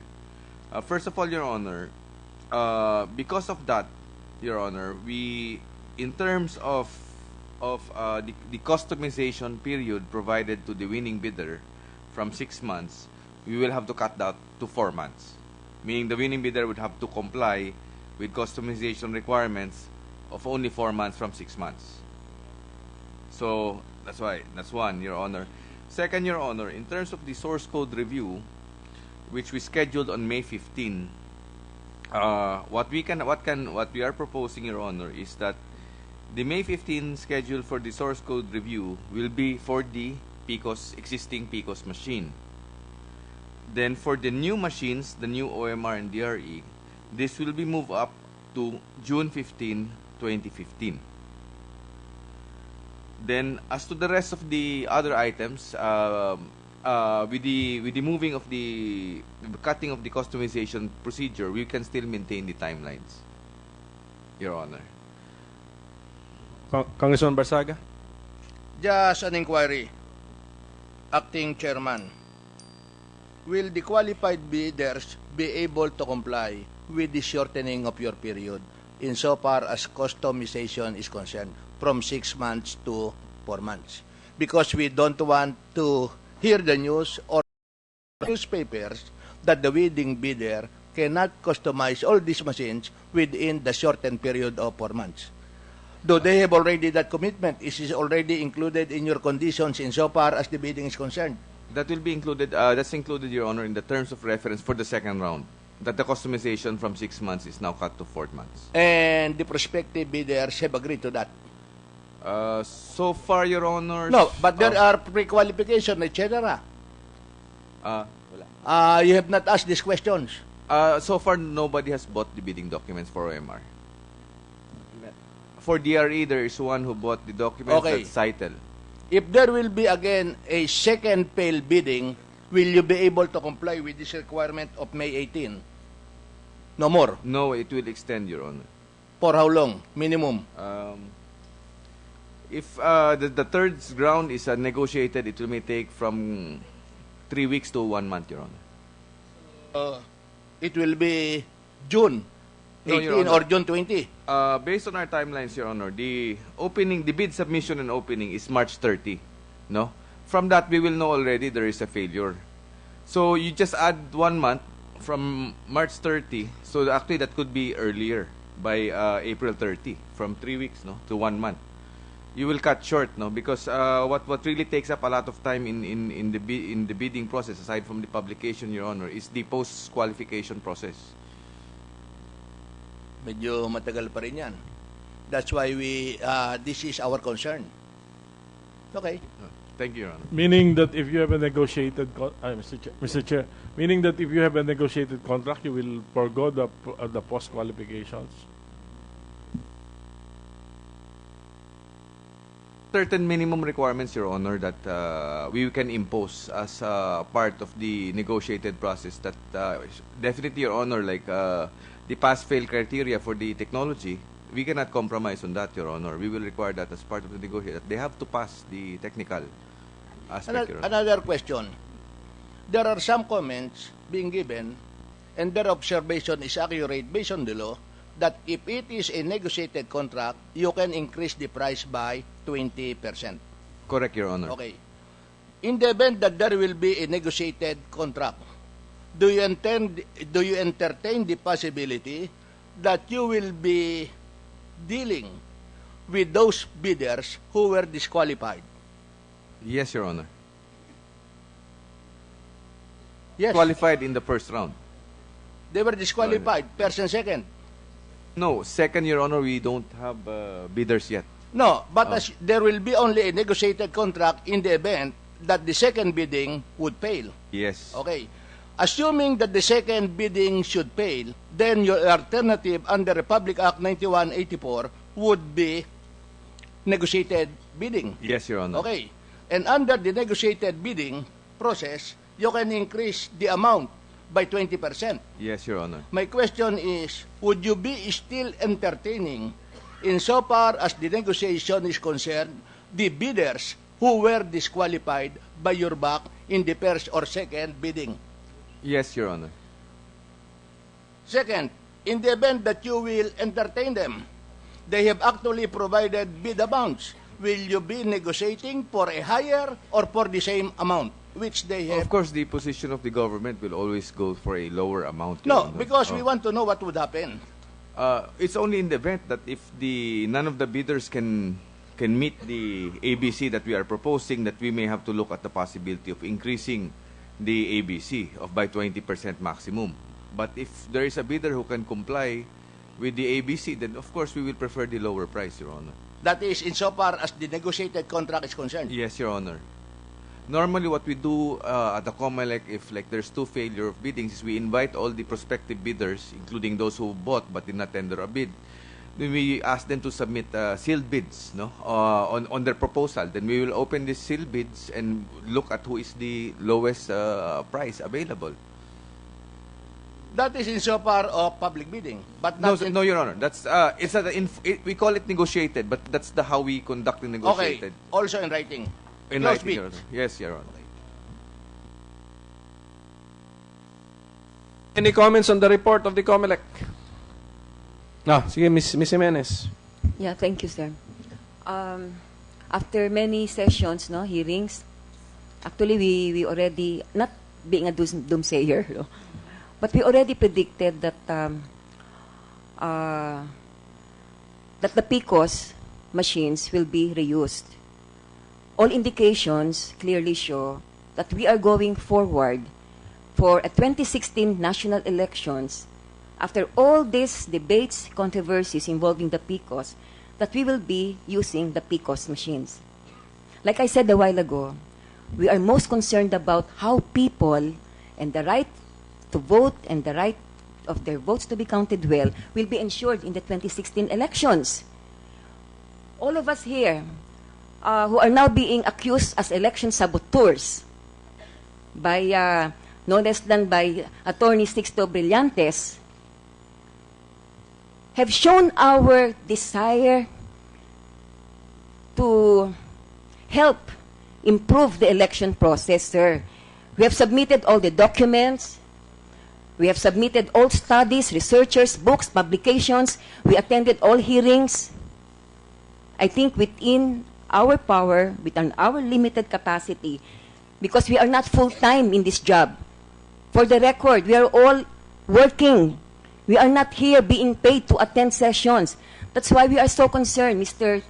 Chair, that now with the report of the OIC of Comelec, that bidding has failed, another bidding has failed, there will be a negotiated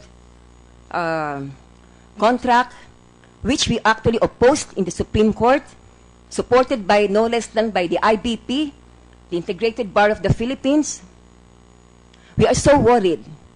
For the record, what will Congress now do? What intervention are you going to do? Actually, the TICRES, we would like to ask the best legal luminaries around to give their legal opinion. Is TICRES that is being supported or endorsed by the Filipino IT community after so much study? Is it a violation of RA 9369? Or is it only Comelec that is saying that? Or is it only Smartmatic that is saying that?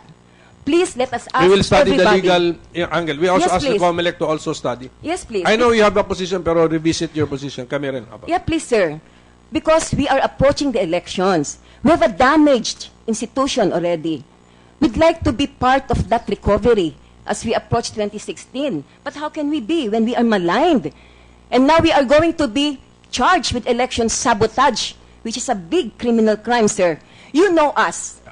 You know us. That is when the committee will now intervene if because you speak out, you're charged with the elections sabotage, we will have to now intervene. Yes. Because dito, we speak out dito, we solicit ideas. Yeah, Commissioner Lagman, you were raising your hand up. Yeah, yes, I would like to ask Acting Chairman Lim one question, and this is regarding the DRE bidding for Pateros. I've been wanting to ask this question. I'd like to find out the logic in even trying DRE. Because DRE is not only 3 to 4 times more expensive than PCOS, it is also the least transparent among all systems. And so I'd like to find out what the logic is in even trying it out, because even assuming that it becomes successful, what? We're going to use that all over the country? Instead of that, why not try out what we have been proposing? Try out a Filipino solution. So that's the question that I'd like to ask Comelec. Thank you. It's in our agenda, so talon na tayo ron. Can we get to know more this DRE? How many machines? Pateros, no? Pateros is the one affected, and then how much? Yeah, Congressman Barsaga. Part of the record, Mr. Chairman, is a letter addressed to the chairman made by AES Watts, signed by Mr. Nelson J. Celis.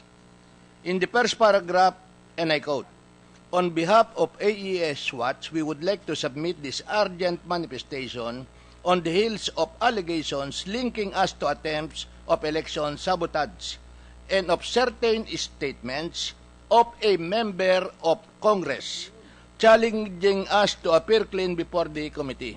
I would just like to ask, since all members of Congress are suspect to this allegation, may we know who is that member of Congress being referred to in this letter?"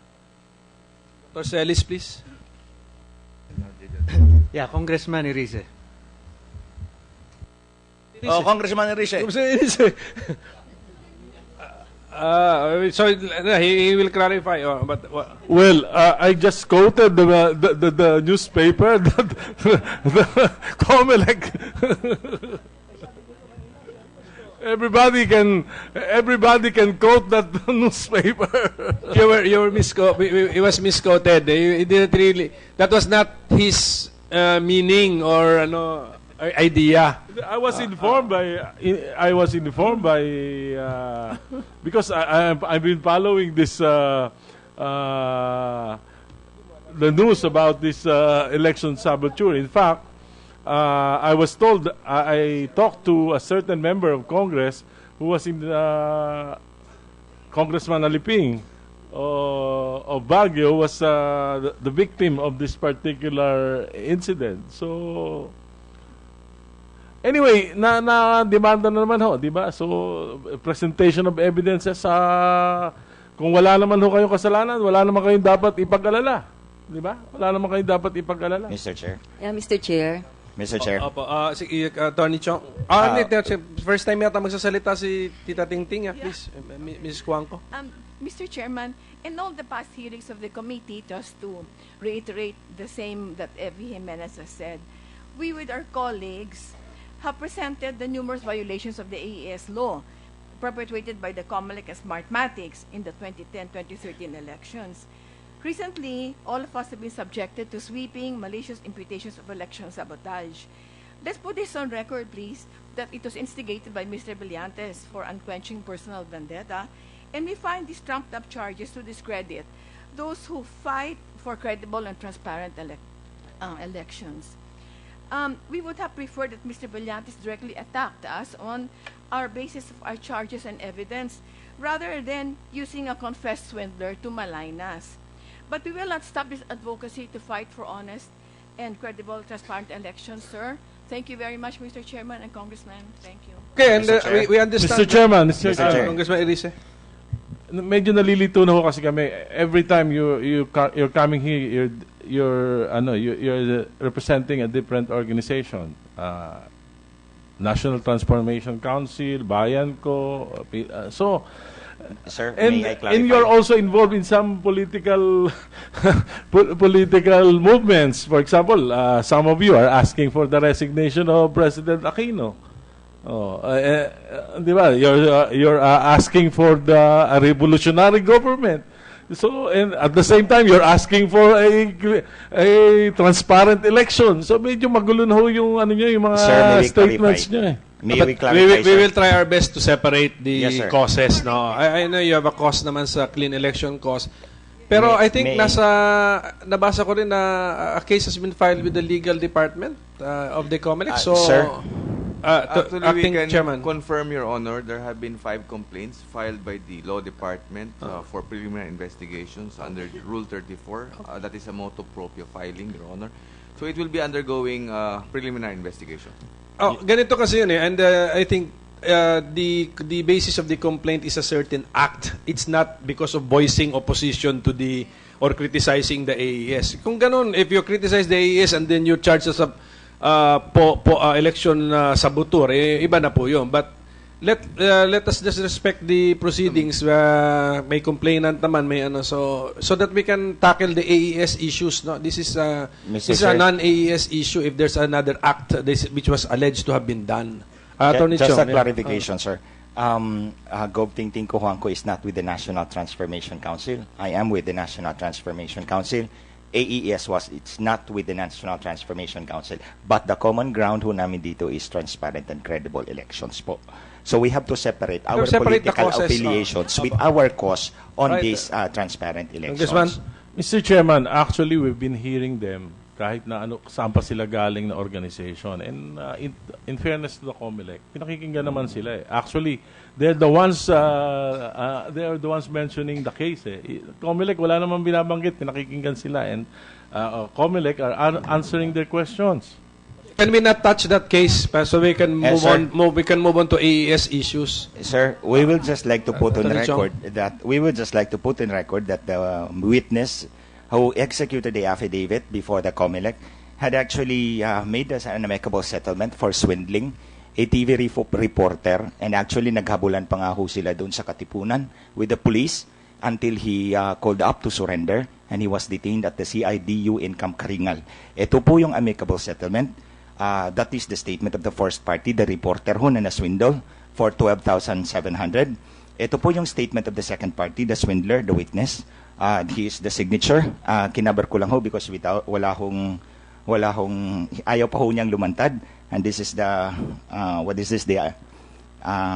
driver's license. On the other hand, I would like to state that the witness has been sued, People of the Philippines versus Worthy and Acosta, criminal case number 150502-PSG for estafa. And he settled the case in 2013. We have more, but we will answer the charges once they ask us to submit our affidavit. Mr. Chair, may I ask Attorney Chong, do you know that particular witness? Sir? Do you know the particular witness? Of course, I am not denying. And you work with him? I did not work with him because he is not my employee. How did you know him? Through Margarita Cojuangco. I just want to put it on record, Mr. Arize, that whatever we want, regarding any impeachment, any resignation, is something that is not part of this committee. And let's not bring that up, because all of us have our own causes. Like for you, you want to remain with the administration, but you are here and you are charging Mr. us. Chair, maybe Congressman Elise, let's separate it. Excuse us, Ms. Cojuangco. Congressman Elise wants to interject something. Yes, Congressman. I am asking Attorney Chong, and I'm not asking Dr. Cojuangco. So, how did you know the witness? Attorney Chong, can you answer? Sir, I reserve my right against self-incrimination.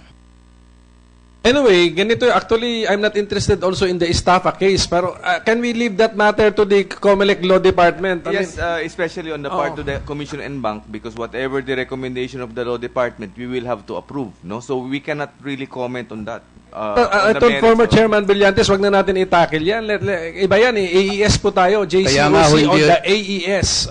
Kaya nga hindi ako nagsasalita rito si Congressman Chong gustong wag na po kayong mag-react kung pwede. Hindi na ho ako magre-react. Sagutin na lang nila. Can we now go to the question sa DRE, please, DRE? Actually, Your Honor, will it cost per machine more? What happens to the transparency issues? What will be affected? But pateros lang ba? And how will it work? We have prepared a PowerPoint presentation, Your Honor, on it's a kind of a voters walkthrough to the DRE, Your Honor. How long will be the presentation? Maybe 5 to 10 Sige, minutes at okay, the most. can we Pateros lang po ba to? Kasi Pateros lang Cavite po. is asking, no? Pateros lang po. No? Preliminary items, Your Honor. We chose Pateros because based on the last elections, there was about 32,000 voters for Pateros. So that's the only municipality in NCR that's not yet a city. No? First of all, the reason why Pateros, because first of all, it's closer to the main office. So in case there are issues, there are problems that will crop up, it is easier to reach. We wanted some comfort in terms of distance, no. And second, we also wanted a smaller voting population, so that to reduce the cost, no. So next slide, please. Now, if you look at the slide, Your Honor, the basis is that in the CAC recommendation in 2014, they proposed that we test out alternative systems, including DRE technology. That was the proposal of the CAC. No. Next slide, please. Now, then the Commission and Bank issued a resolution in 2014 adopting in general the provisions, the recommendation of the CAC, you know, and that included the pilot test of a secondary technology. Now, based on 9369, there are only 2 authorized technologies allowed as per the position of the Comelec. It's DRE or OMR. Since we are using already the OMR, then it was time to try the DRE. Next slide, please. In that same resolution, we also adopted the prior recommendation of the CAC to use the biometrics technology for purposes of voter verification. Next slide, please. So what can voters expect for the DRE? May endorser pa kayo, ha? Yes. Walang copyright yan. Next slide, please. Okay. So this is what we will show you, Your Honor, is a contrast between a manual or OMR system and a DRE system, no? Including the voter identity authentication. In the old system, whether manual or OMR, you have a voter identity authentication by the BEI using the election day voters list, and they will search for it in that booklet, the identity of the voter, no? In the next slide, please. And Pateros is included, is we intend to have the voter verification system. Those are samples of voter, wherein the voter will just punch in his fingerprint, and it is on that basis that the BI can ascertain that that voter is indeed a registered voter of that precinct. Some sort of an automated voter identification Your system. Honor. No. That system also, based on RTOR, is also should have a printer capable, because at the end of the day, it will print out a list, and that list will become now the voter turnout EDCVL. Now, it is also basis of the voter verification that although we don't have a picture, Your Honor, that the BAI will have a control panel. So once the voter comes in and there's a vacancy for voting, the BI will just press a panel. It will activate the DRE that is now ready to accept the voter to vote.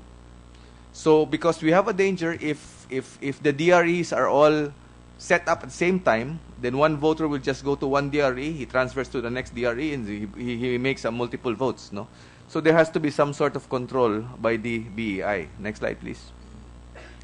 Now, in terms of voting precincts, in terms of the actual voting, if that is the setup of the previous, whether manual or OMR, this is what we intend to propose for the DRE. Next slide, please.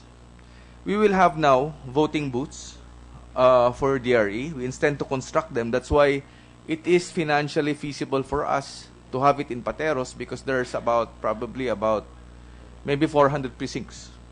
So we can construct secrecy booths in that 400 precincts, no? Right now, we are also determining whether the number of DREs per precinct, no? Originally, we have allocated one DRE for every 100 voters. 1 DRE for every 100. So if the clustering will be 800 per clustered precinct, there will be 8 DRE machines. But what we are looking at also, Your Honor, is that there may be a possibility of even lowering the clustering to maybe 400, Your Honor. So there will have 4 machines because 3 BEIs to watch over 8 machines might be too cumbersome. So we are exploring what is the ideal number of machines that the 3 members of the BI can handle. No? Next slide, please. So these are samples. These are samples of the existing OMR system, how they vote and how they cast. I think Your Honor is one of in the picture. Next slide, please. But in a DRE system, you will have basically a touch voting system. Basically, if you can see on the slides, there are samples of how the DRE. So basically, the voter will input his choices in the screen. If it's going to be an LCD system or if it's a push button system, then he will push the button on the choice of the candidate. And he will press vote to confirm his choices. Next slide, please. Then, again, for the OMR system, in terms of the voter verification system, we consider the ballot as the one to verify the choice of the voter. But for the DRE, next slide, please, it will print out a receipt on the choices made by the voter. And we also intend to put a QR code on the receipt so that you can shoot it with a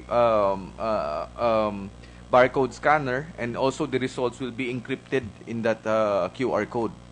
No. So in terms of, you can have tools, if you're going to conduct random manual audit, you can look at physically, the results are there, and you can also use the barcode scanner to scan what was really recorded electronically. Next slide, please. In terms of transmission of results, now remember, Your Honor, for every precinct, it will just produce 1 election return. Now, if you'll be deploying 4 or 8 machines, then there has to be a way for the DRE to consolidate all the results into 1 master DRE. What we are looking for, Your Honor, is that it could be by cable, that all DREs are going to be linked. So at the close of election day, when there will be a designated master DRE, when the master DRE is pressed, the elections will be closed. It will shut down all the DREs, and all the results of the DREs will be now pulled into that master DRE, which will consolidate the results and print out the election returns. The other alternative, Your Honor, is that we also specify this in our TOR, is that the DREs will have a removable storage. Like it could be a CF card, it could be a SD card, it could be a USB card, a flash drive. Then at the close of voting, what the teacher will do is he will pull out each of these removable storage devices and manually input them in the master DRE, which will consolidate all the results. And it will be the master DRE that will transmit the result for that precinct to the canvassing area. Next slide, please. Thank you. That's all. Okay, Pateros, basta Pateros will be the one affected. Yes, Your Honor. Do they know already that we have informed the election officer, Your Honor. The people? Not yet, Your Honor. I think until we really make an award of the DRE, then it's really premature to say. No, right but now. for the people to know that they're being considered for DRE, that there's a possibility that in 2016 they will use the DRE. Does the Congressman of Pateros already know this? I don't know who the congressman. Serafica daw, Congressman Serafica. So I think he should be informed. Yes, yeah, Miss Apple. My question is common sense. What's the point in coming out with a pilot if you're not going to implement that nationwide because of the high cost? And I think you're missing the point of the question of Gus. Why is it that you're giving a chance for this to be piloted and not give the alternative, which is the TCRES system, and also a chance to be piloted, all right? Because then that system can easily be developed by Filipino IT people, okay? actually your system of having a voter, what do you call this, the thumbprint and the AFIS is actually really ideally supposed to be tied up to your election system. And that can, not using a DRE, but using and having the Filipino IT come out with a solution so that once you come out, only that voter can be given a ballot. So there's a verification process. And that's really the point in coming out with the biometrics, right? But that's not being done now. You have a biometrics which is independent of the OMR, all right? But this can be easily tied up by Filipino IT experts, okay? And that's what we're saying, that why don't you give a chance? Because what's the point in piloting the DRE when you know that in the long run, that's going to be obsolete probably in 3 years' time or 6 years' time? Why not give, what do you call this? Why not give this system a chance and not spend billions? It's as if we've got so much money to spend for the democratic process, and you're going to use it only for 1 day. Kano po cost pala? Per machine? Per machine. Yeah, the question of Commissioner Lagman yan eh. The cost. If we were to do it nationwide, how much would it cost? Hindi, per machine na lang muna, sir. Per machine lang muna. Yung compare mo sa PCOS machine, siyempre may unit cost naman tayo idea. Our ABC, Your Honor, for this bidding is 60,000 inclusive of the option to purchase. 60,000 per machine, inclusive of option to purchase. Yung PCOS, magkano na yun? 90,000, Your Honor. 90,000. But one PCOS machine per clustered precinct. That is ito. How many DRE machines per clustered precinct? One DRE for every 100. So 100 voters. And if you cluster the precinct, ilang botante po yun? Kung 400, Your Honor, for 4 machines. So 240,000 kasi 240,000. Yes. Per. That's what So I'm saying. yes, I get your point. Okay, so please study the basic question down. What's the point? Actually, Your Honor, we also agreed with the CAC. No? The DRE system has never been, except in 2008, but I don't really recall any news about the DRE. But if it's a showcase, no, basically to the Filipino, if that would be the preferred mode of voting, and the government is ready to spend for that mode of voting, then that will be the system, no. But on our part, we just implemented the recommendation of the CAC, Your Honor. Well, hindi. I mean, you made the final decision. Yes, Recommendation. Your Honor. Yeah. Actually, balik ako ng balik. Comelec ang responsible. I mean, you cannot wash your hands Yes, Your Honor. of this issue. So, ganun po yung lumalabas. I think that's a valid question that right now I'm also asking myself. Not for machines per precinct, we invested in the PCOS. We're buying more PCOS, and then we are already envisioning the prospect or the time when we will be replacing the PCOS with the DREs. Kasi ganun sabi mo, when it's successful, baka yun ang preferred mode. We will replace all of our PCOS with DREs. We might. Yeah, but we have already invested a lot in the PCOS. Yeah. Yung mga binili ba noong 2010 after 2016, basura na yun? Pwede pa magamit yan. I mean, if you look at other countries, they've been using the automated system for the same machine for like 20 years, no? We ask the manufacturer. I think I want to ask the manufacturer, Mr. Marlon Garcia, in case you know, the PCOS machines, you manufacture them, right? Which we bought in 2010, or which we leased in 2010 and ultimately bought. Yes, sir. How long is the lifespan of that machine as an election counting machine?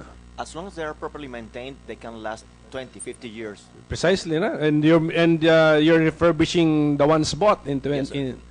Okay, so yes, Arwin, yes, Serrano, yes. Mr. Chairman, since Mr. Aberia is here, so we would like to ask him kung what is really written in the CAC resolution, because I was told that what was written there is the CAC is offering alternative methods, and it was mentioned as one of the alternative methods is DRE. Hindi naman talaga point blank na nirecommend nyo na DRE. So ano ba yung nakalagay doon sa CAC resolution? The question is directed to Mr. Averia. Yes. Averia is a member of Was or is still is? I'm in limbo. Okay, sige. Pero, are you aware of Since this? I know, yes, Excuse us, clarification daw from I the have a acting chair. copy of, maybe for the benefit of everybody, I will just read the CAC recommendation. Aside from the primary technology to be used, to consider engaging one or more secondary technologies. These secondary voting systems may either be the DRE technology or other election systems with preference to Filipino-developed technologies, which shall likewise be selected through open public bidding. Mr. Chair. Members, Mr. who are the Chair. members? Because we are asking Mr. Avidia if we want to know if he was a member. Members of the CAC, Your Honor, is Luis Napoleon Casambre, Alberto Muyot, Romel Feria, Angel Averia, John Paul Vergara, Rona Ann Caritos, George Quintanar, Raymond Liboro. Mr. Chair. Congressman Erice. This is a hypothetical question to Commissioner Lim. Kung sakasakali ho na, because you're piloting OMR in Pateros, DRE in Pateros, pwede ho ba na, no, if we can also, under our present laws, can we also consider piloting the TCRES in one area in the 2016 elections? We can, Your Honor, provided you amend 9369. What particular provision? What particular provision? If you look at 9369, Your Honor, in terms of the authority granted to the Comelec, the system to use, the choices are just OMR or DRE. That's it? Please read. Not mandatory. It's directory. Okay, one more question. This is to Mr. Lagman. For example, we will, do you think that you have the capability, the qualifications to bid out in the TCRES system under the our procurement law? I'm not a vendor of election systems. It's a solution that we're offering and recommending to. May I amend my Comelec. question? Do you know anyone who can probably qualify Maybe. to bid for We can TCRES? look for one. We can look for. But now you don't We can know. look for- right now, no. Because in the recommendation that we're making, Comelec can itself develop it, do it, in the same manner that when I was with the Comelec, I asked the IT people to develop a canvassing system, which they did, but which Mr. Brillantes did not want to use. But anyway, Comelec Not can true, Your itself. Not true. I agree. Mr. Chair. I agree Okay, to may I use ask the canvassing. Comelec, can you do a piloting by yourself of the TCRES system? No, I'm recommending that we do the piloting so we can show how ridiculous going back to manual is. If it's okay with your district, Your Honor, we can conduct in your district. We have an IT Not in my backyard. Not in my backyard. We have a lawyer We and at the suggest same we time do an it in- IT practitioner. Yes, I want to practice in that particular area so I can show Mr. Lagman how the manual system will work compared to the automated. Chair, Mr. Menes. just point of order, because we are asking for the pilot testing, and we appreciate the point of Congressman Erice here. But the former Comelec chairman is answering on behalf of Comelec. I mean, with due respect, I'm sir. answering as a practitioner No, now. no, no. With due Maybe respect, as a practitioner sir. later. With due respect, sir, Attorney Brillantes, I would love to you are no tell- longer the chairman of Comelec. You are no But longer of course, anyway anything. we'd You like are not- to I address don't know why this you're still to- here, madam. I don't know why you're still here. Don't remind me that I'm not the chairman. I know that I'm not the chairman. You don't have to remind me. You don't have to remind me. But why are you here? In the first place, in what capacity?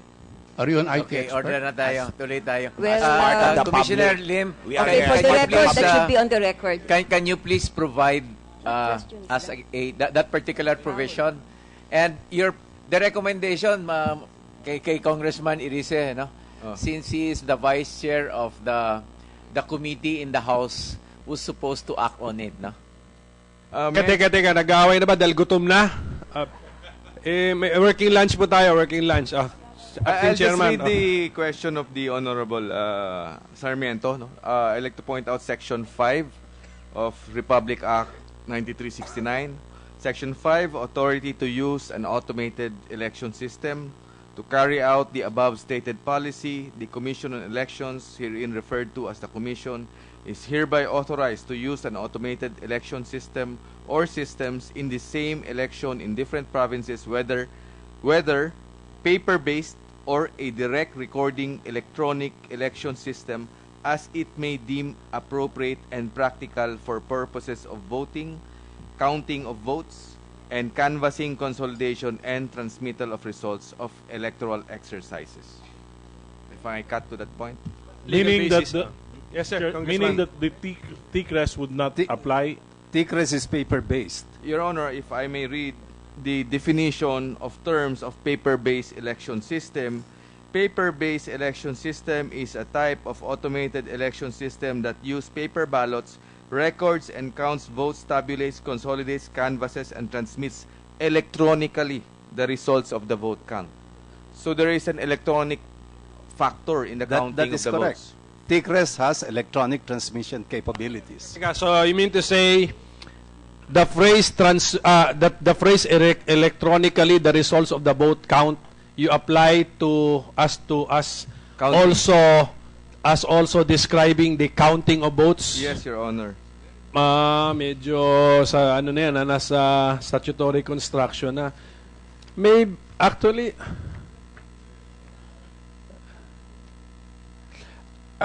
it must belong to the last idea, and transmits electronically the results of the vote count. If I also may point out, Your Honor, under the definition of election returns, Apa. a election return is a document in electronic and printed form directly produced by the counting or voting machine, showing the date of the election, province, municipality, and precinct in which it is held. And Okay, the by the votes and counting figures. or voting machine. By the Yes. counting or voting machine. But actually, in the proposal, TCRES, it's printed. The ER is printed also. The ER is printed. Tama? You presented it, ano? Yes, it's Okay. printed by the laptop. Anyway, Mr. Chairman, Sige pa. I already asked Commissioner Lagman if he knows somebody who can present to us so that we can pilot. Right. We can pilot this system. But what Commissioner Lagman is saying, that the Comelec themselves can do it. So are you willing to do it? Are you willing to do it? If it's, ano? If you give us transactional immunity. Like, ganito. violation of the Para step by step. It is the position of the Comelec that the TCRES system, as just described, will violate 9369. Yes. Can you put this in writing? Kasi Yes, Your himayin Honor. din namin Yes, yung Your reasoning Honor. ninyo. Yeah. Because Yeah. doon na lang sa initial reasoning mo, hindi na ako nag-agree doon sa number 7 eh. Pero doon sa number election return, I will have to take a second look because of the counting or voting machine. No, there's a machine, a counting machine. But in this particular, meron pa rin eh, because this computerized taras eh, or use of the computer generating the taras. So, anyway, give us your position paper, aralin din po Yes, namin. Your Honor. Ang tanong ko sa Comelec, buti dito si Commissioner Arthur Lim. Commissioner Lim, please take your seat because I want the Comelec to revisit if you revisit the decision to adopt DRE, can it still be done? Can the DRE decision still be abandoned and Pateros should now use PCOS like the rest of the country? Kaya o hindi na kaya? Irreversible na ba o kaya pa? No, acting chairman, but I want the commissioner to hear because you will decide as you're still a four-man commission, Yes, tama? yes, Opo. Your Honor. As long as there's still no award, kaya pa, Your Honor. And then in the number of the PCOS machines, you can accommodate Pateros if should you abandon DRE. Yes. Kasi ako, I'm joining the question. What's the point? Mr. Chair, what will it take to change your mind? Commissioner Lim, yes, and the rest of the commissioner. Just appoint a new chairman. DRE of So I can take a rest already. using the. Just make sure the president appoints a new chairman. Mr. Chair. Mr. Chair. Wait. How do you operate now? four-man commission. You can make decisions. Yes, yes. 3-1. 4-0-3-1 is a decision of the Comelec. Actually, we define quorum, Your Honor. We'll be publishing it by next week, Your Honor, a new revised rules on administrative resolutions. And we define quorum as existence of the majority of members with existing and valid appointments. That's how we define membership in the commission. So all the way to 2-1 could be a decision. No, Your Honor. Existing and valid appointments. So if there are 4, Your Honor, then 3 would constitute a quorum. Precisely, and a 2-1 decision is a valid decision. Technically, yes, Your Honor. Yun yung point ko. Yes, Your Honor. Okay, so you can decide. I don't know if the Congress delegation, the House delegation shares my sentiment. I join the question of Ms. Acol. What's the point? Yes, Congressman Barsaga. This DRE in Pateros, it is by virtue of a Comelec resolution Yes, Your Honor. during the time of Chairman Brillantes. Yes, Your Honor. Can the 4 of you, even assuming that there is a quorum, overrule or change that resolution? Yes, Your Honor. We don't need an exact 7-man. So what would be the vote? 4-0 or 3-1? No, Could because be we want to know. as mentioned by Senator Pimentel, it could be as 2-1. That Could is be as based low on as your 2-1. own rules. Yes, Your Honor.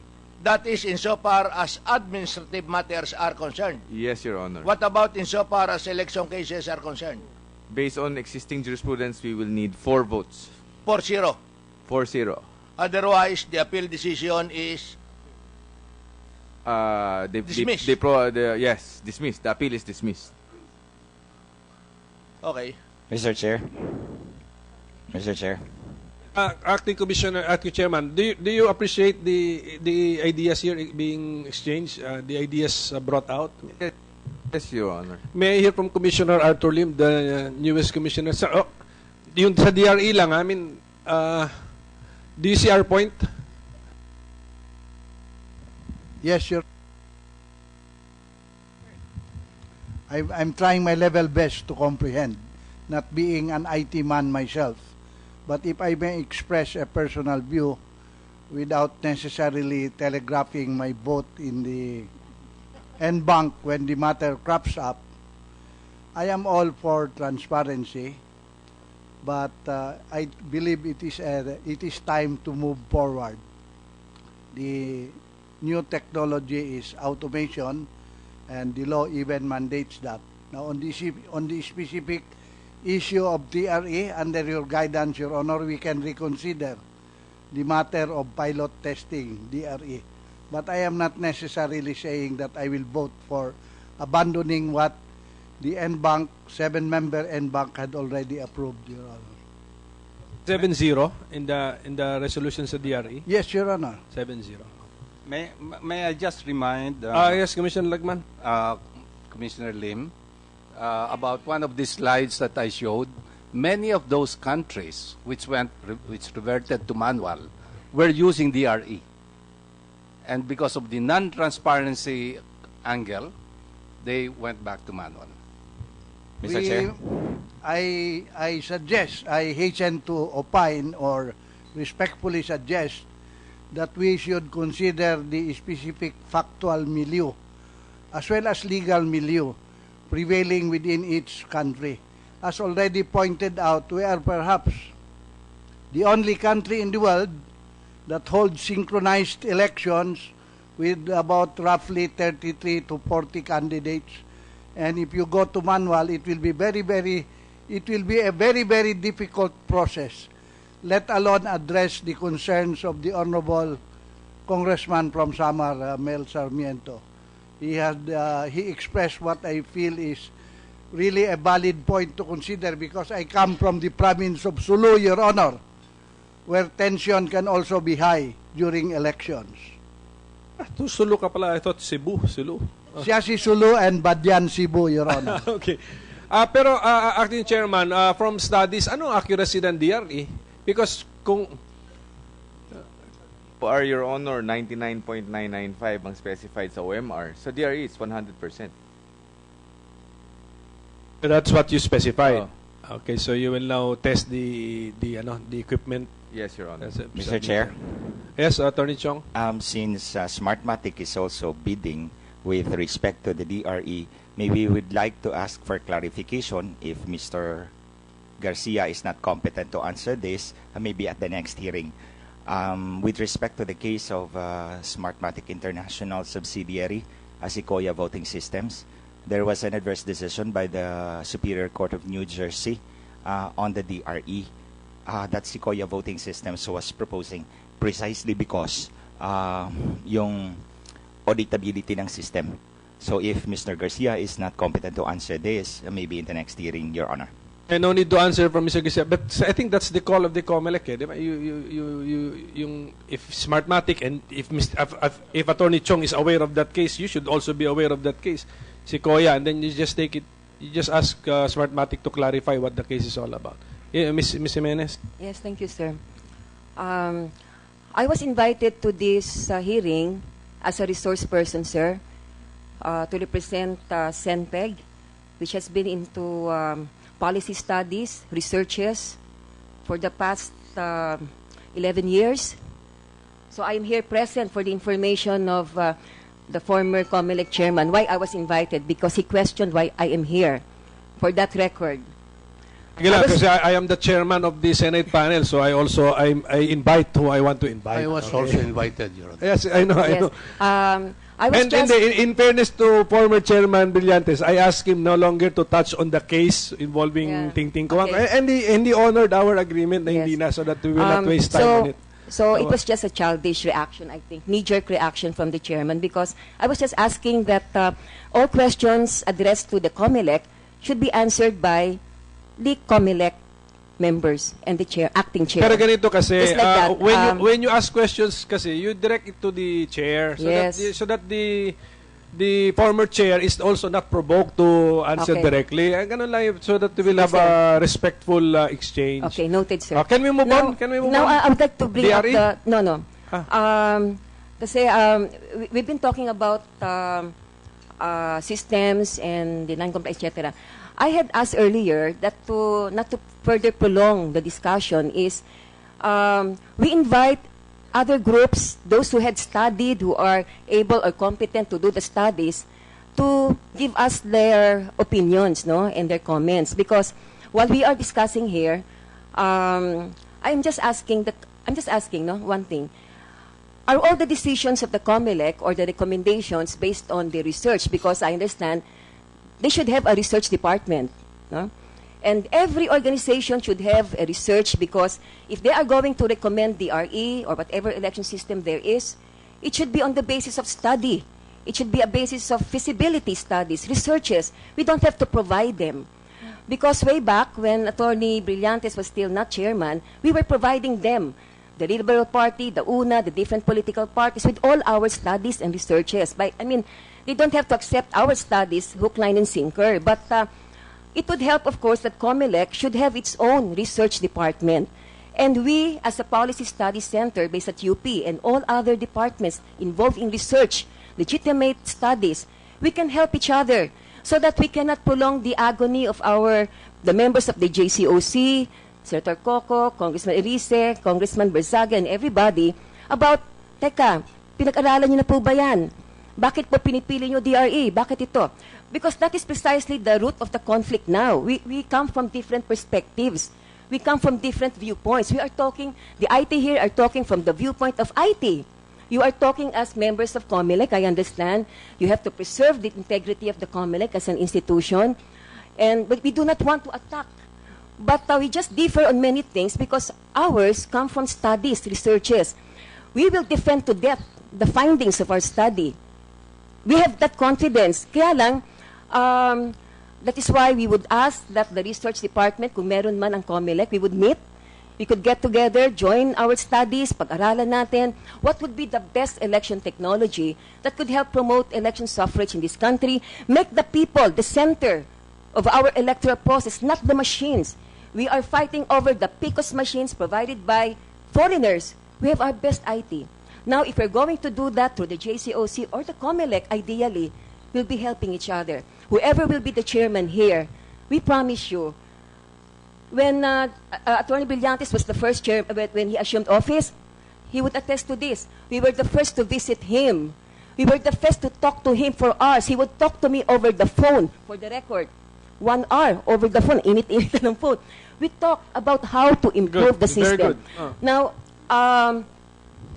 with regards to the accusations of sabotage po, there is a forum, but we just like to make it very clear that we were maliciously linked to whatever alleged theft of ballots, kung ano man pinagagawa, kung ibabang grupo, whether true or not.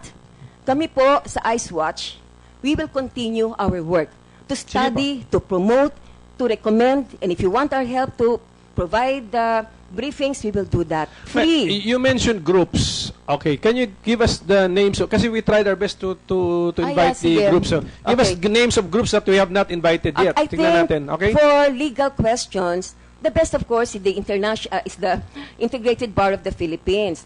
The IBP is now holding its convention, no? No, For as 3 days. ma'am, stakeholders in IBP. elections. Okay, as Kami na bahala rin sa legal. stakeholders- Marami na kami lawyers din. Yeah, I know. And So, with regards to other election stakeholders, yeah po, just submit in we can writing. provide Okay, that. submit in writing. Pero pagdating Submit. kasi dun sa suggestion nyo na even if Comelec has studied the recommendation, job pa rin talaga namin to ask. Yeah. As oversight, we will ask questions.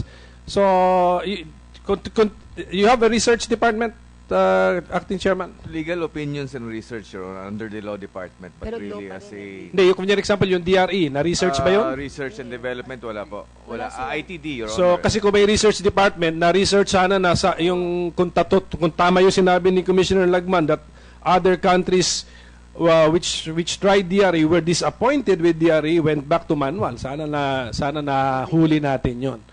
But at any rate, let's move on. I mean, at least mayroon naman tayong welcome development. I think commitment from the Comelec to revisit the DRE decision on Pateros. Please do so. Please do so. Okay, can we move on? Kasi the congressmen have appointments to go to. Ayokong bitawan yung digital lines. Ano ba talagang, what is the latest here? And how can we eliminate the digital lines? In terms of the digital lines, Your Honor, as we have informed this committee, we have written to the TEC, no, to conduct a root cause analysis on January 21. We sent them that letter, Your Honor. They sent me a reply 2 days ago. Okay, there are we have already transmitted to them the sample digital ballot images, sample physical ballot, sample pens with ink used in 2010 and 2013.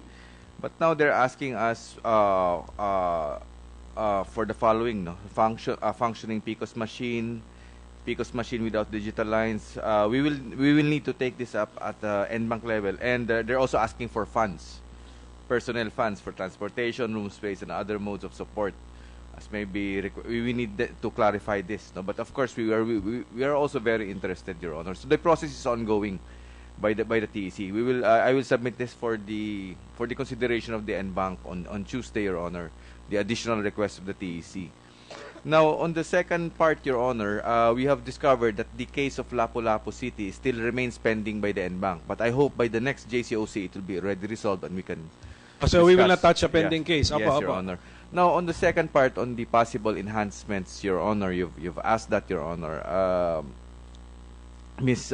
Jeannie Florita, of the Director of the Information Technology Department, can submit a list of recommendations. Would you prefer her to speak or just submit a written Ito recommendations on possible enhancements to avoid digital lines for the existing if it's not long, we should hear the presentation. Pero what is nalilito pa ako, what is TEC again? TEC? Technical Evaluation Council. Under what body? It's an independent group, Your Honor. It's under DOST. The Comelec has a representative. Okay. The chairman is appointed by the secretary of DOST. And there's another member. The composition, Your Honor, is the chairman is Peter Antonio Banzon, Raul N. Nilo, and Eden Bolo. That's our personnel, Your Honor, from the Comelec. So there's that's independent, Your Honor. They're the ones who are required by law to come up with a certification, Your Honor, on the entire system, Your Honor.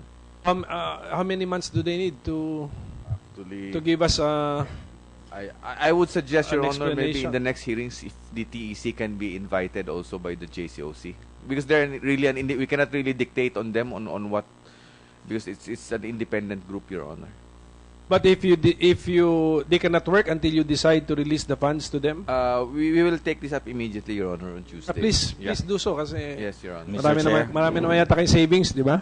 Wala na, sir. Napunta sa mga retirement ng mga commissioners. Mayroong presentation, Attorney Chong.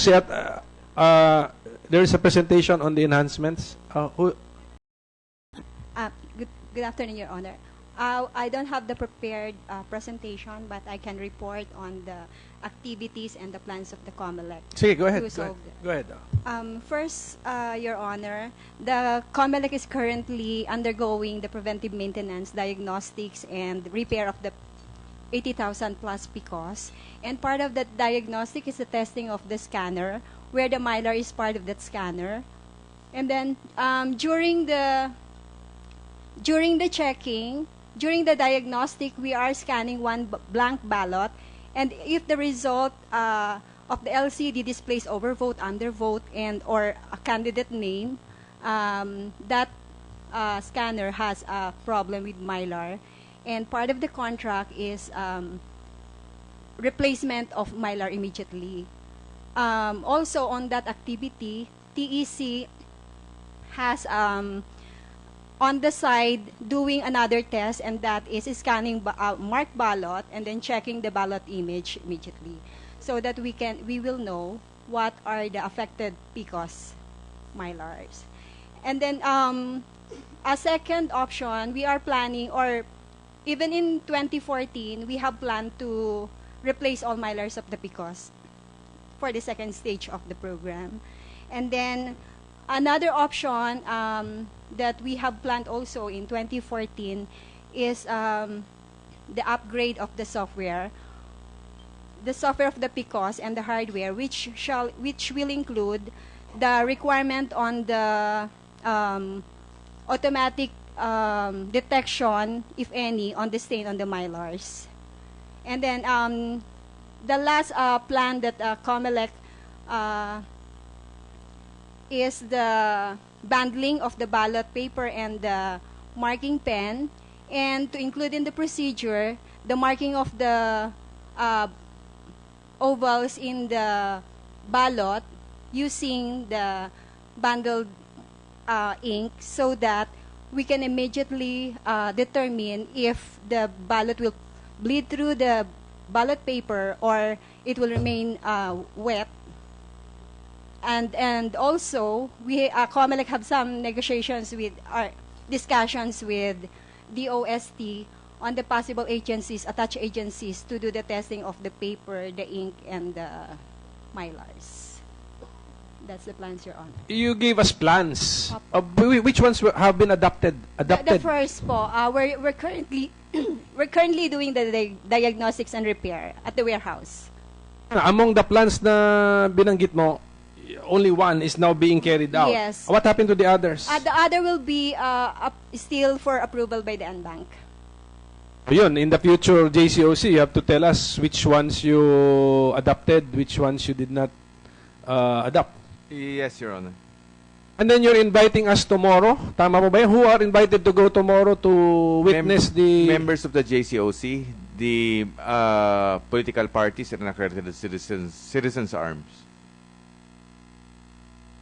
The members of the JCOC are being invited by Comelec to witness for ourselves the refurbishing activities being done at Cabuyao, Laguna. Yes, Tama? Your Where Honor. the machines Yes, are, Your because Honor. machines are. What time po yun? 9 o'clock. Yung mga interested groups. Accredited citizens, they can be accredited by the political parties if they want to attend. Accredited political groups. They have to be accredited citizens arm, Your Honor. You have only one accredited citizens arm, no? There's NAMFREL. NAMFREL is also accredited, PPCRV. Previously accredited was, I think, Lente and CER. Pero wala na yung previously. So, dalawa lang. NAMFREL and PPCRV. Okay. They can be designated by the political parties as representatives, Your Honor. Okay. Ms. Jimenez. Yes. This is what worrying me, no? Actually worries me. Kasi since poll automation began, how many of the committee members, how many of the senators, how many of the congressmen really understand the language of automated election? When we began giving briefings to them, they did not even understand what source code is, digital signature, everything. We were not into IT research before, ang SENPEG. We were compelled to study IT and poll automation because we had to study it as a policy study. We became all the more embedded in the complexity of the whole problem. Hindi na namin intindihan actually. We have to refer to the experts, the experts, the experts. But we have different kinds of experts. We have experts who are partisan to some groups. We have experts who are objective, in the academe, etc. Ang problema po is, we are conducting testings. We are conducting observations. But do you know, after one observation, I asked the observers, naintindihan niyo po ba? And when Comelec and Smartmatic say, everything's all right, will anybody from that group object? No. Now, if you come in, have experts come in, there are problems, they would object, etc.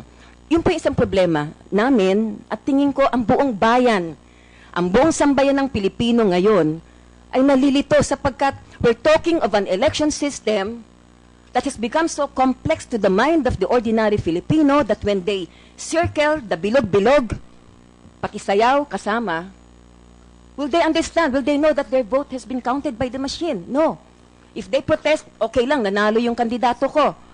Pero, sigurado ba ang mga kandidato natin nanalo at alam ba natin, sigurado tayo na ang kanilang numero ay number 1, 2, 3, 4, 5 because up to now, ang abing studies show, hindi totoo po ang ranking na yon because they are based on projected votes. I mean, I'm not going to go into that anymore.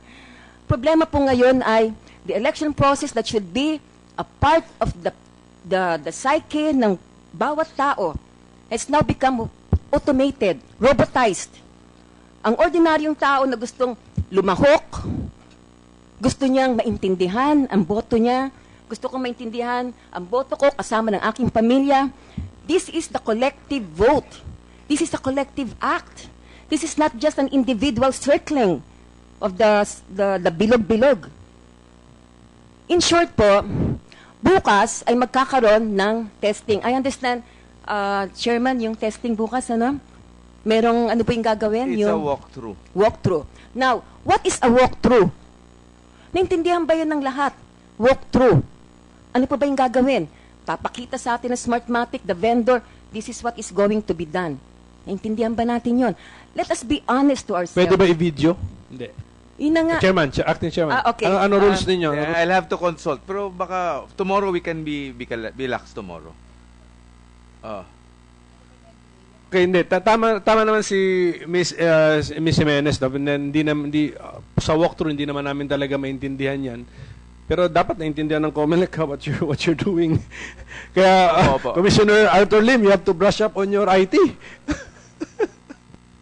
I make it a point, sir, to study, and not only that, to have the benefit of the advice of some well-meaning friends and IT people.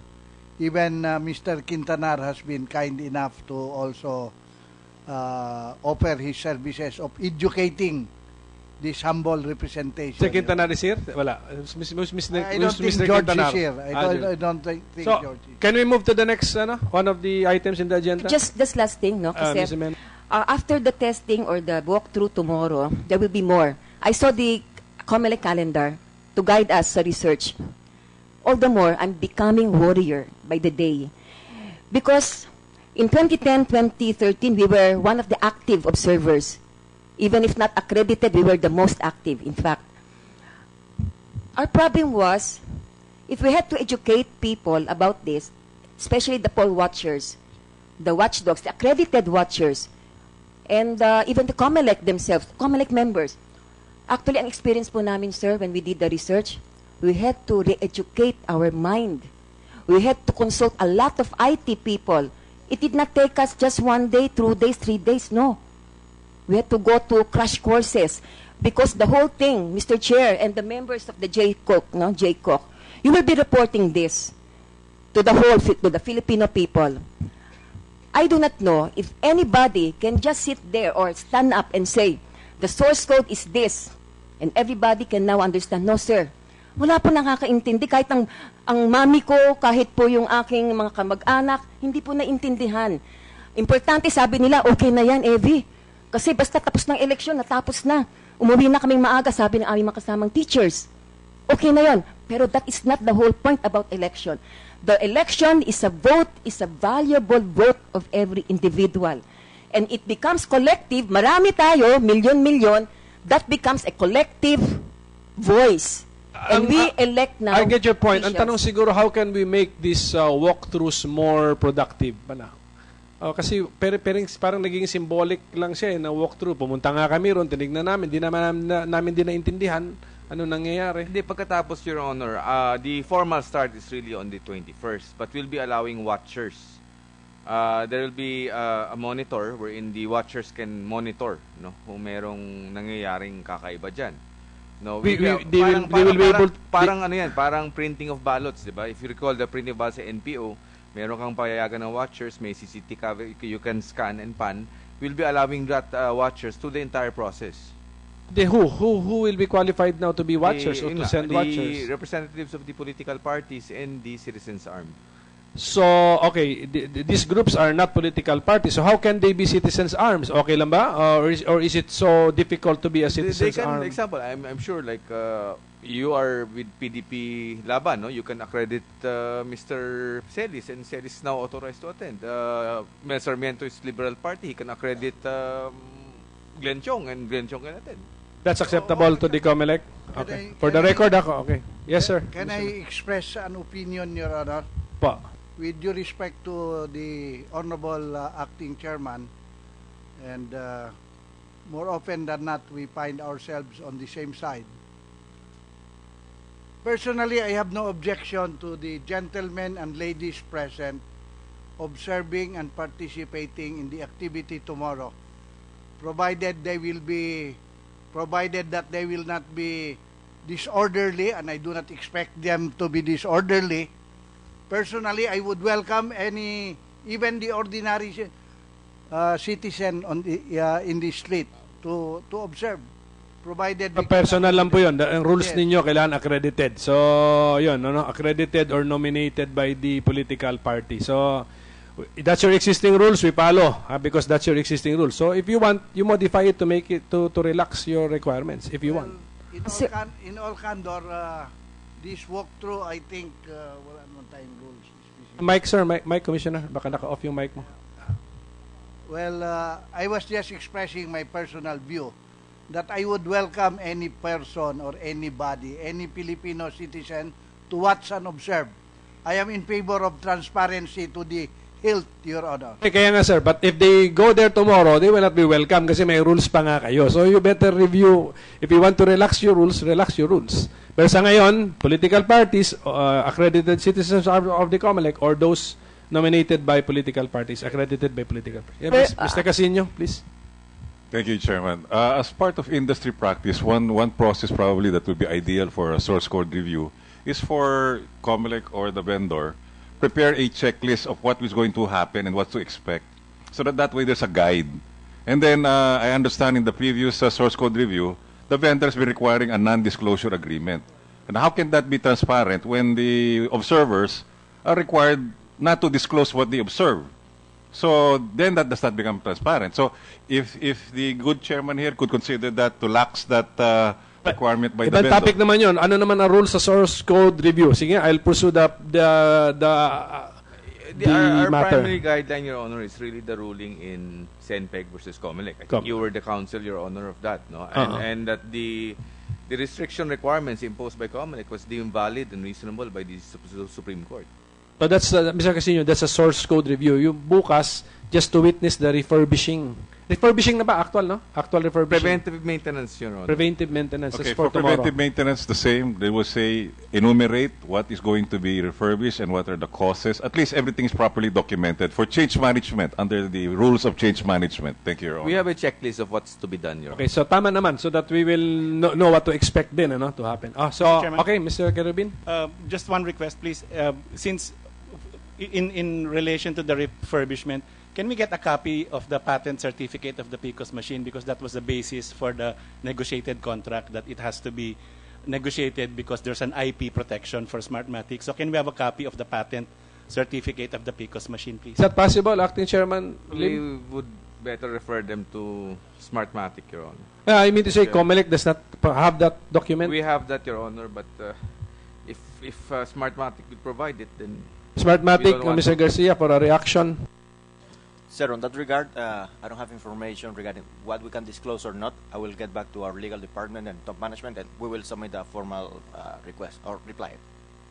And if Smartmatic did not formally tell Comelec not to disclose, then the assumption is you can disclose.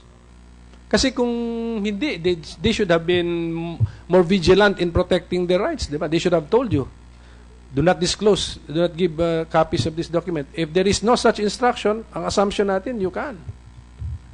Tama po ba yun? We'll get back na lang to you, Your Honor. Mr. If we'll just iron out those issues. If there's no problem, then we can provide that to Can we put a deadline on this particular item? Ilang days? We will give you a reply by next week, Wednesday, Your Honor. Next week, Wednesday?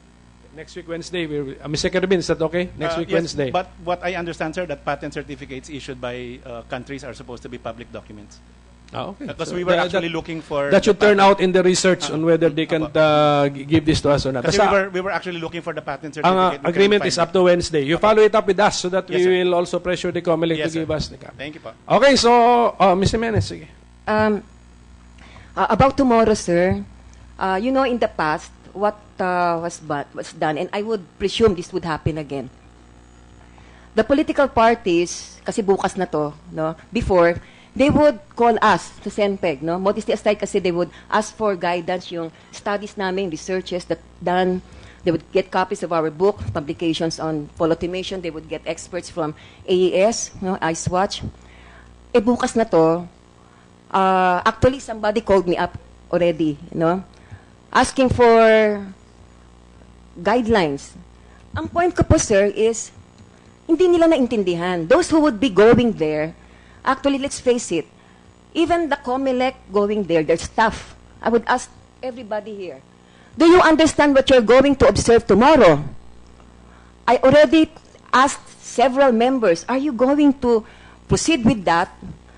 And then come another schedule of the Comelec, you'll be sending, sir, the political parties will be sending their representatives, tapos tatawag uli sa amin. I mean, what is our role? Ang point ko po ay ganito. Let us review the whole nature of elections already. Because we are now being engrossed, we are now being parang tayo ay all swallowed up by this system that has made us all automated already. We are now talking and our old friends na pro-PCOS, kami, nag-aral kami ng ganito, tapos we talk, nag-aaway kami, no? Over things na we have different points of view. I'm saying this, sir, ladies and gentlemen, kasi sa 2016, napaka-importante. Napaka-importante po, malaman nyo kung anong ibig sabihin ng CF card. Bakit napaka-importante ng digital signature? Ayaw na nga namin pag-usapan to kasi hindi nga maintindihan ng tao. Ang masa ngayon, ang naintindihan nila, bread and butter. Naintindihan nila pagkain. Naintindihan nila, imbis na pera namin, napupunta para sa aming pangangailangan, napupunta sa corruption and all. What we want, actually, just to close the issue, is, number one, if you want to let us prove na these PCOS machines that you are using, without complying with the safeguards of the law, etc., we will have to prove it inside here. With due respect, basta with your permission, and with Comelec and Smartmatic cooperating. Number two, allow the alternative system, tama po si Congressman Erice, allow it to be pilot tested kahit sa ilang areas. Number three, with due respect, sana po yung mga involved po sa mga ganyang mga debates, wag naman umabot sa mga below the belt at mga foul na mga accusations. Let us do this on a level playing field. Last hearing, Ms. Jimenez, I ask you to give us a list of what you would be needing so that you can demonstrate the fraud right in front of us. Yes. I checked with my staff. Wala kang Ay, andun binigay. po. 3 days after, we submitted, signed by Dr. Celis, to the office of Senator Coco. Okay, can you explain, Dr. Celis? Dr. Celis, please. Yeah, we What you need. submitted our position papers. There were 4 positions paper implementing rules and regulations. Hindi, sir, specific ako. Because the request was, the guidelines. the statement ni Dr. Celis was, we could demonstrate the weakness of the machine if you bring the machine here. Kaya sabi ko, can you give us a list Yes, of yes. what you We need? gave the guidelines. Please refer to the first, andyan po, kasi makapal yung sinabit namin. We submitted po a list of yung things to do, parang tickler. So what can be done, ayan po, so that we can show this here, kasya naman dito no? At properly guided by the law, kasi may mga legal luminaries, you can ask also other lawyers, and even the IPP, if these are legal. We will go over the documents you gave us, but Yes, yes. you listed issues And we, Hindi, nandun po sa loob.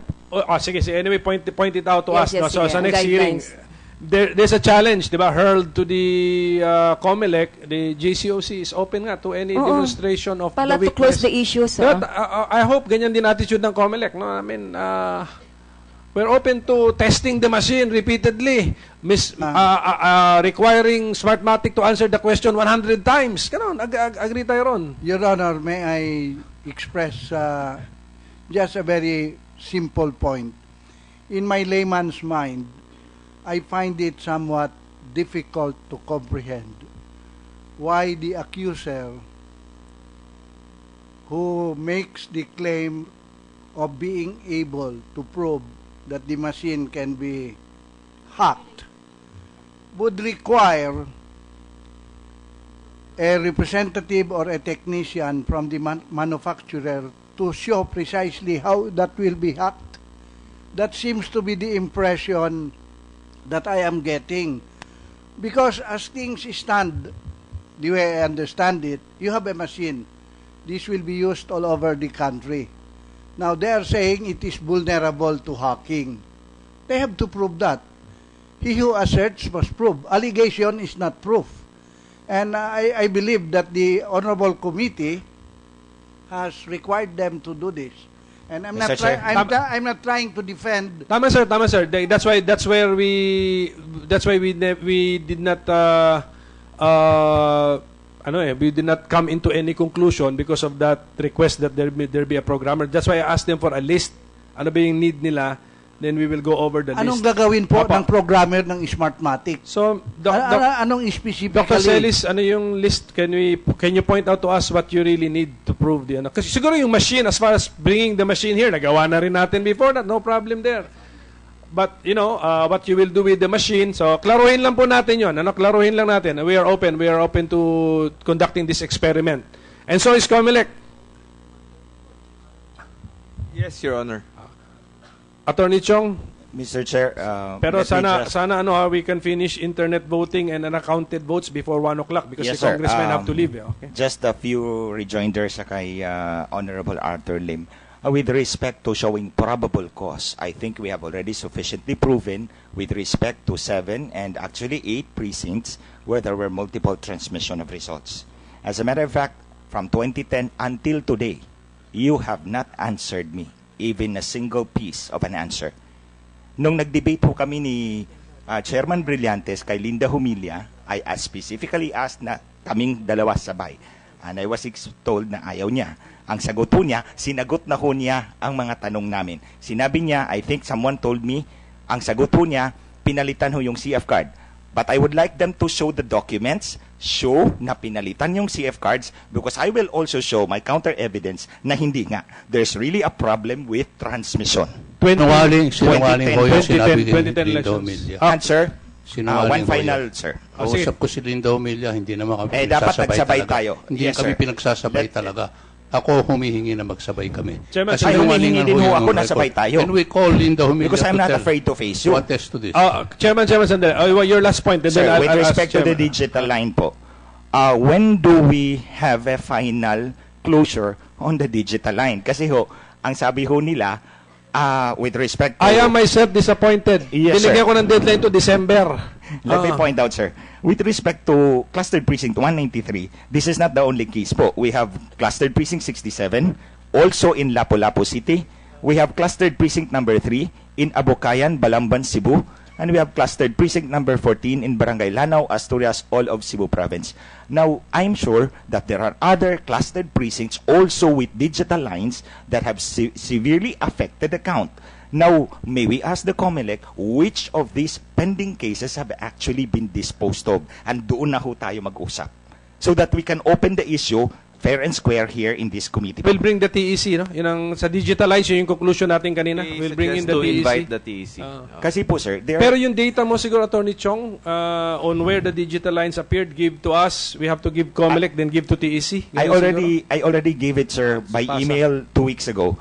Ang sagot ko, ang point ko lang ho, sir, is that if there is already a case that has been disposed of and which involves digital lines, can we discuss it here already? Because ang palagi hong sagot nila is that CP 193 is still subject to appeal, which is actually correct. Subject to appeal ho, so we cannot discuss by the rule of sub judice.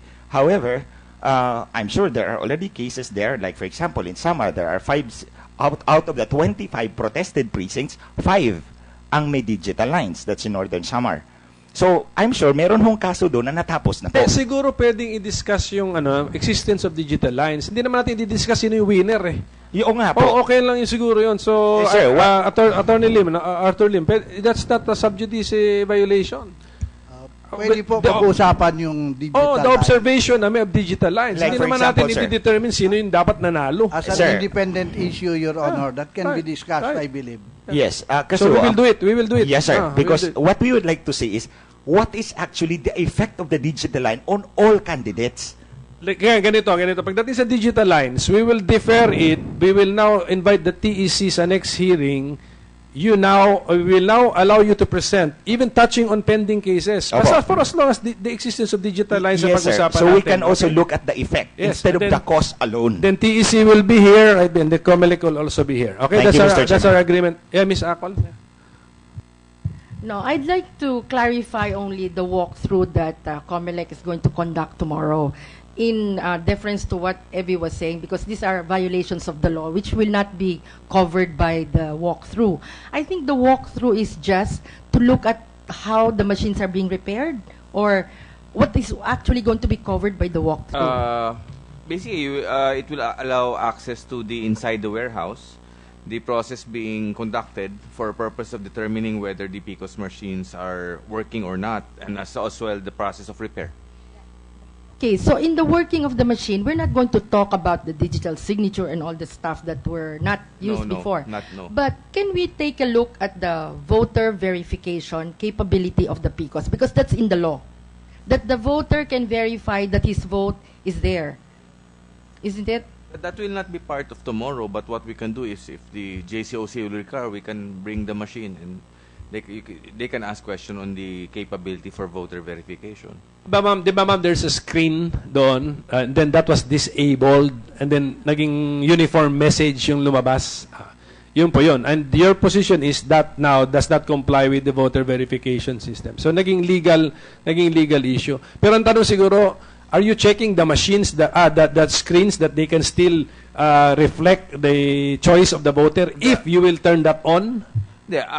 Part of the preventive maintenance is to check whether the LCD screen will still be working, Your Honor. Whether what the output will be is a matter of software. So what's important is that the LCD screen is working.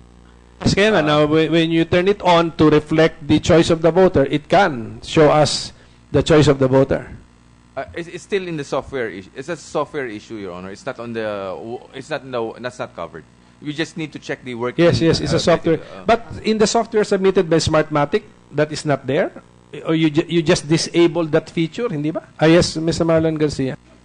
Yes, actually, it's a feature of the system that you can activate or deactivate depending on the decision of the Commission.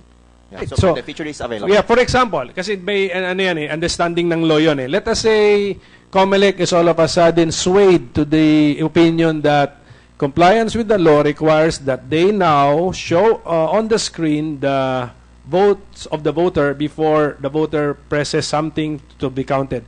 You can activate that with current software? Yes, actually, it has already been demonstrated. I don't remember if it was here Not or here. at the House of Representatives, but it was demonstrated several times. We can demonstrate it once again, no problem. Yeah, for the record, it's now in the, it's just a feature you turn off or on. Exactly. Okay. Exactly. Okay, so Ms. Akol, okay na. So can we move on?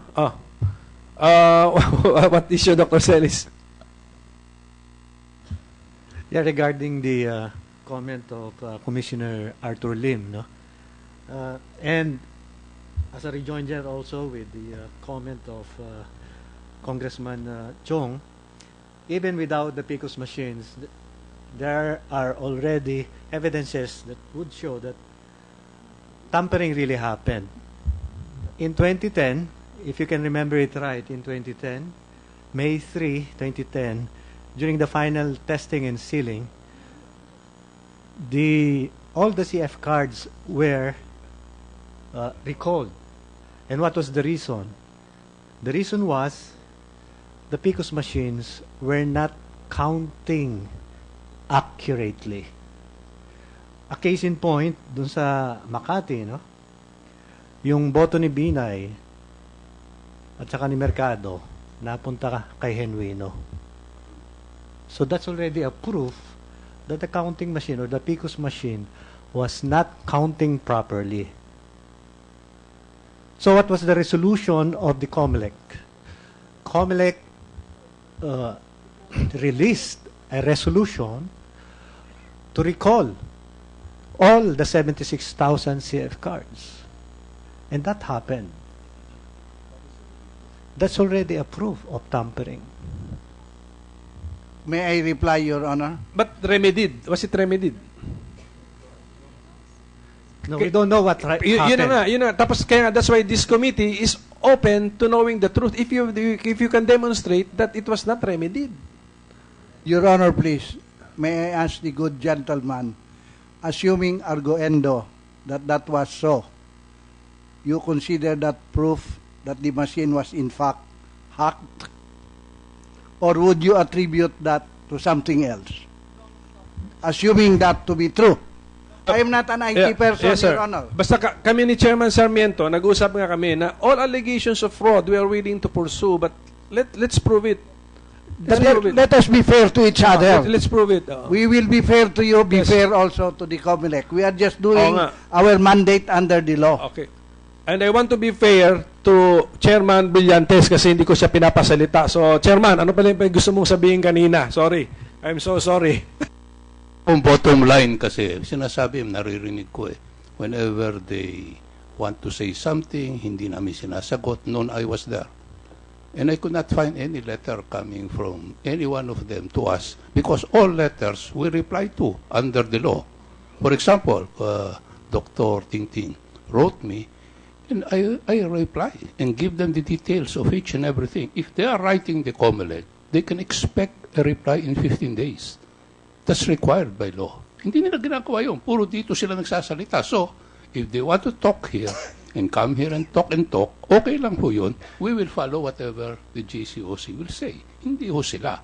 They should not be dictating on us. If they want information, right, then we will respond. Your Honor, may we answer right, that? and we will respond. Wait for him to finish. Chairman, okay na? Ayun lang yung gusto kong sabihin. Dahil may sinasabi kasi si ex-Congressman Chong na 5 years na raw siya nag-aantay na sagot sa amin. Narinig ko yun doon kay Linda Omila. Sabi ko, nasa ba yung sulat mo? Wala naman ako nakita sulat niya, 5 years Your Honor, may I answer that one? Well, if it's still is that still AES? I mean, oversight on the JAES? Yes, AES. Actually, Your Honor, we sent a series of letters to ex-Chairman Brillantes.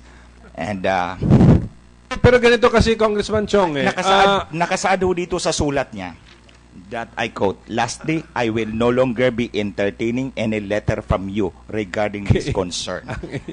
Ito ba ang pinagmamalaki mo? That is my response to the letter of Ting Ting Kuangko. Because nag-exchange na ho kami, every time I reply, meron na naman siyang panibagong tanong. Sagot na naman Kaya ako. nga. Sabi ko, Paulit. No, my response is this. I said, come over para hindi tayo nagsusuratan araw-araw. Pero hindi yung pupunta tayo public. Sir, may I, Mr. Chairman? Yes, Ma'am Ting Ting. What I Right, ask we is should a read the matter of- entire letter and the exchanges. I'm going to give the exchanges of communication. Let's see who is unreasonable. Anyway, sir, kung meron kasing violation of the law or whatever, you have your remedy naman eh. If the law on the conduct of public officers was violated, you have your remedy. We yes, don't Mr. have Chairman. to determine who is the guilty Yeah. party here. Yeah, Miss Kuangko. I don't want to go to the office of Mr. Brillantes. He's invited me 3 times. I don't want to see him in the Comelec. I want to discuss openly here before you. You know, and this is the only place that I believe where Why are we you can writing? clarify. Why are you writing? Chairman, please do not interrupt her. Madam, Mrs. Kuangko, okay. What issues do you want to raise which we have not yet discussed? Sabi pa for the record para sa next agenda po. Opo. Your Honor, we sent a letter to the office of Chairman Brillantes way back in September. Nandun ho yung 20 requests namin in accordance with the letter of the JCOC na kung may mga tanong ho kami, i-course through the JCOC, they will give it to Comelec. Ilang buwan na ho, taon na lumipas, 2014 yon, 2015 na ngayon, wala ho kami. So, we will go over the list of 20.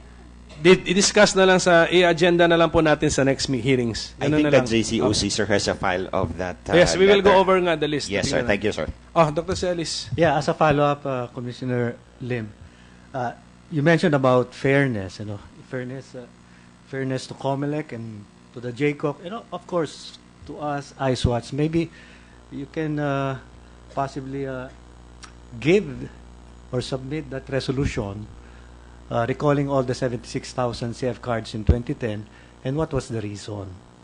Because to us, that's a manifestation of a tampered system. So in fairness, Commissioner Lin, not necessarily hacking. Okay. Can we ask for that? Can the JCOC ask for the... hindi pa kayo nun, but I'm sure the Comelec has on file that reso recalling. And then can you, Dr. Celis, can you give us a paper on why that mere fact we should already conclude that the system is tampered? The main... Can you write it down para masundan namin? Paano? Yeah. Simply, it's the final testing and sealing of all the PCOS machines. So meaning, you have to test the machines if they are really working. Kaya nga, ang feedback nga mali. That's why it reached the Comelec and then they issued the resolution. Because in the final testing and sealing, ang feedback sa kanila, something is wrong. Yes. Okay, that's why they reacted. Your Honor, please. Where is the... Can you demonstrate... Your Honor, please, with due respect to the gentleman who is still talking, tampering or hacking, to my mind, and maybe to every other lawyer's mind, require a deliberate or positive act motivated by malice, motivated by fraud, or motivated by malicious intent. I was asking the gentleman, assuming arguendo that what he was describing was true and correct, is that his proof of the hacking accusation that he has heard against the Comelec, Your Honor? Will that per se prove hacking? Now, it's a debatable point perhaps. So, like in a court of law, I agree with the Honorable Chairman, reduce the comment or accusation in writing, give us a chance to respond. We can follow the logic. Yes, Your Honor, we will respond. And I understand, I was not with the Comelec then, but I understand there is a resolution of the NBank explaining that. But can we ask for a copy of that resolution? It's public record, Your Honor. I believe personally we will furnish. Dr. Celis, ganun po. So we can pursue it in the next hearing. By the way, I did not say hacking. I said tampering. Tampered. Sige po, generic, na lang yan, generic usage that, it's questionable. I mean, the system is questionable. Mr. Marlon Garcia, yes. Sorry. Sir, I think that it would be good for everybody to know the whole story behind the CF card replacement. What happened during the tests before the deployment, what happened during the final testing and sealing, what was the corrective action, what happened after the elections. And to answer your question, yes, the problem was solved because, as a matter of fact, the Honorable Congressman Barzaga, he said that out of the 100 plus cases that were protested, everything was okay. So can we get in writing also yes. your narration of what happened? Exactly. That was You what I have wanted that? to say, Okay. because in 2013, it didn't happen. It was corrected. How soon can you give us that narration? By next week? 5 days? Okay. Wednesday also, Wednesday? We follow Wednesday. Yes, yes, sir. Yes. Miss Evie, can we Yeah, keep yeah. it short? We Yes. intend to adjourn by 1 now. Because with regards the CF cards replacement, recalling May 3, we were one of the 3 organizations that called attention to that. We were in the process of observing. Sorry. Immediately after the update, no, from the Comelec, it was the spokesperson. I have to mention the names because we have a full report on this, and we will provide the committee on the full report on the CF cards. No? Pwede lang sana i-provide na lang. Yeah, So yes, I can detail. ask. We just provide. Yeah. I just like to say, Yung gist na lang, gist. The gist is message this. mo. The CF card were recalled May 3 na-discover, May 10 ng election. Before that, it has to go through certification, testing, etc. Now, when these were recalled, no, everybody were now reconfiguring the data inside the CF cards. Hindi natin alam, walang observer. Wala kami. They were now scattered all over. They were training the different IT technicians. Ang dami na nag-hire ng marami. Imagine 76,000 CF cards ni-recall, reconfigure. Nasa report nyo ba yan? Nasa report namin. In short, sir, after they were recalled, distribute uli sa Togo, ilang araw na lang before the election, walang certification, walang testing, wala na, nothing. It did not go through another round of certification.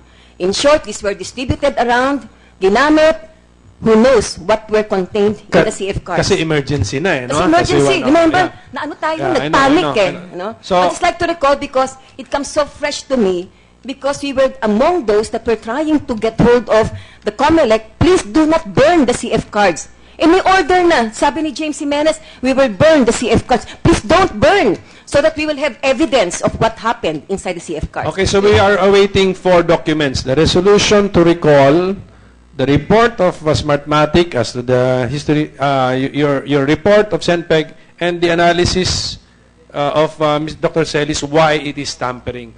Okay, so before we suspend or adjourn, what is this on the internet voting? Can Comelec inform the JCOC and as well as the people? Meron ako nabasa na you mentioned internet voting. Do you intend?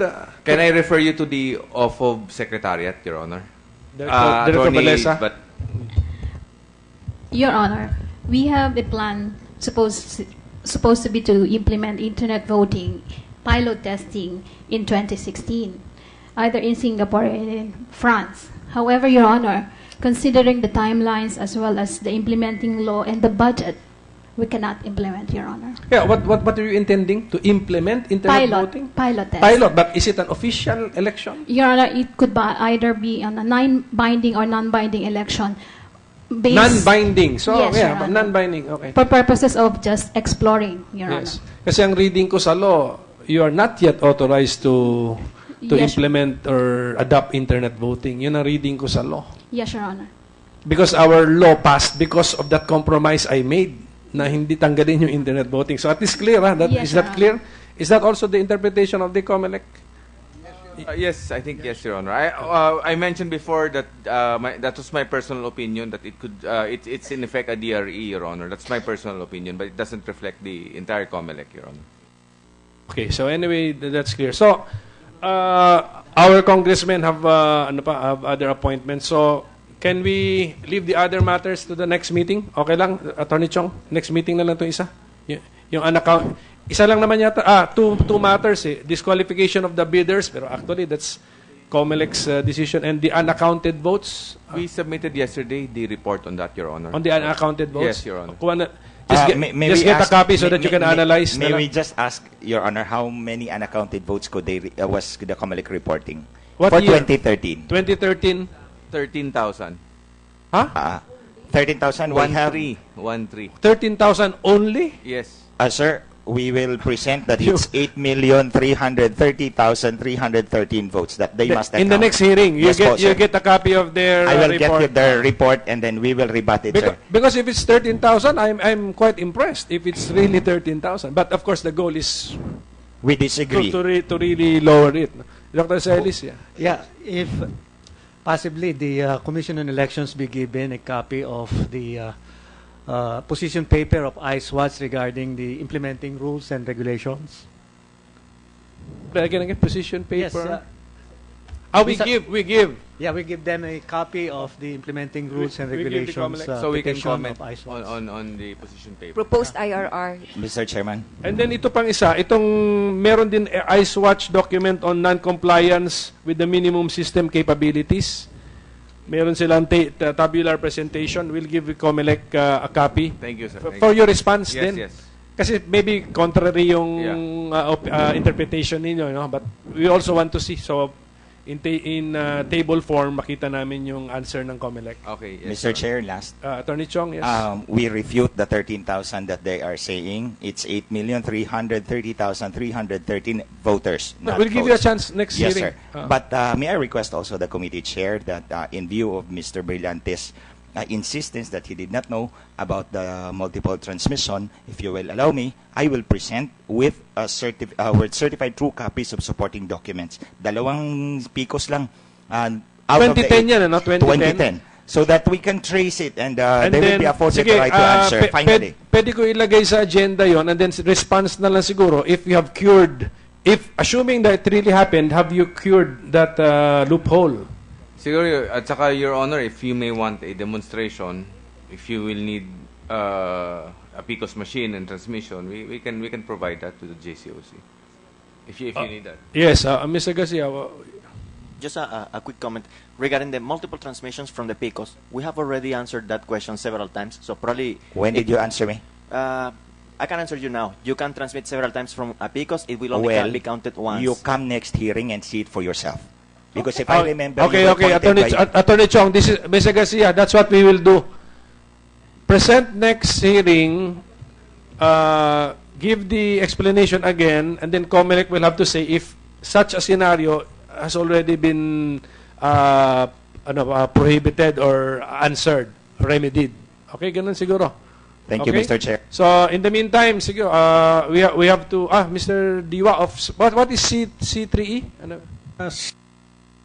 Citizens for clean and credible election. Mr. Chair, since I have taken my lunch, I think I owe it to the Senate to make my presence useful, no? But since we're ending up the deliberations, I'd just like to make a short manifestation, if the chairs please. Okay. We have prepared the statements. I would like that this be taken note of, or better, just submit it to us because we're running out of time. We're supposed to adjourn at 1 o'clock. So this is about our general position on transparency of elections, about Smartmatic. We're one of the group that has taken a quite hard position on making Smartmatic get out of the country. And some statements that have been made against us by Congressman Iresi. Thank you, Mr. Chair. Okay, ganito. Si Evie kasi has been appealing that we take a second look at the whole election philosophy. I think that should be done in my other committee, in my electoral reform committee, and in the electoral reform committee of Congressman suffrage committee, Congressman Castro. So if you have position papers, you can submit to that particular committee. We will agenda it, put it in the agenda of the meeting of that committee. Para dito, we concentrate on the AES issues. Okay. Okay. So thank you very much, ladies and gentlemen, for your presence. We will inform you of the next hearing schedule. Maraming salamat po. Our hearing is hereby adjourned.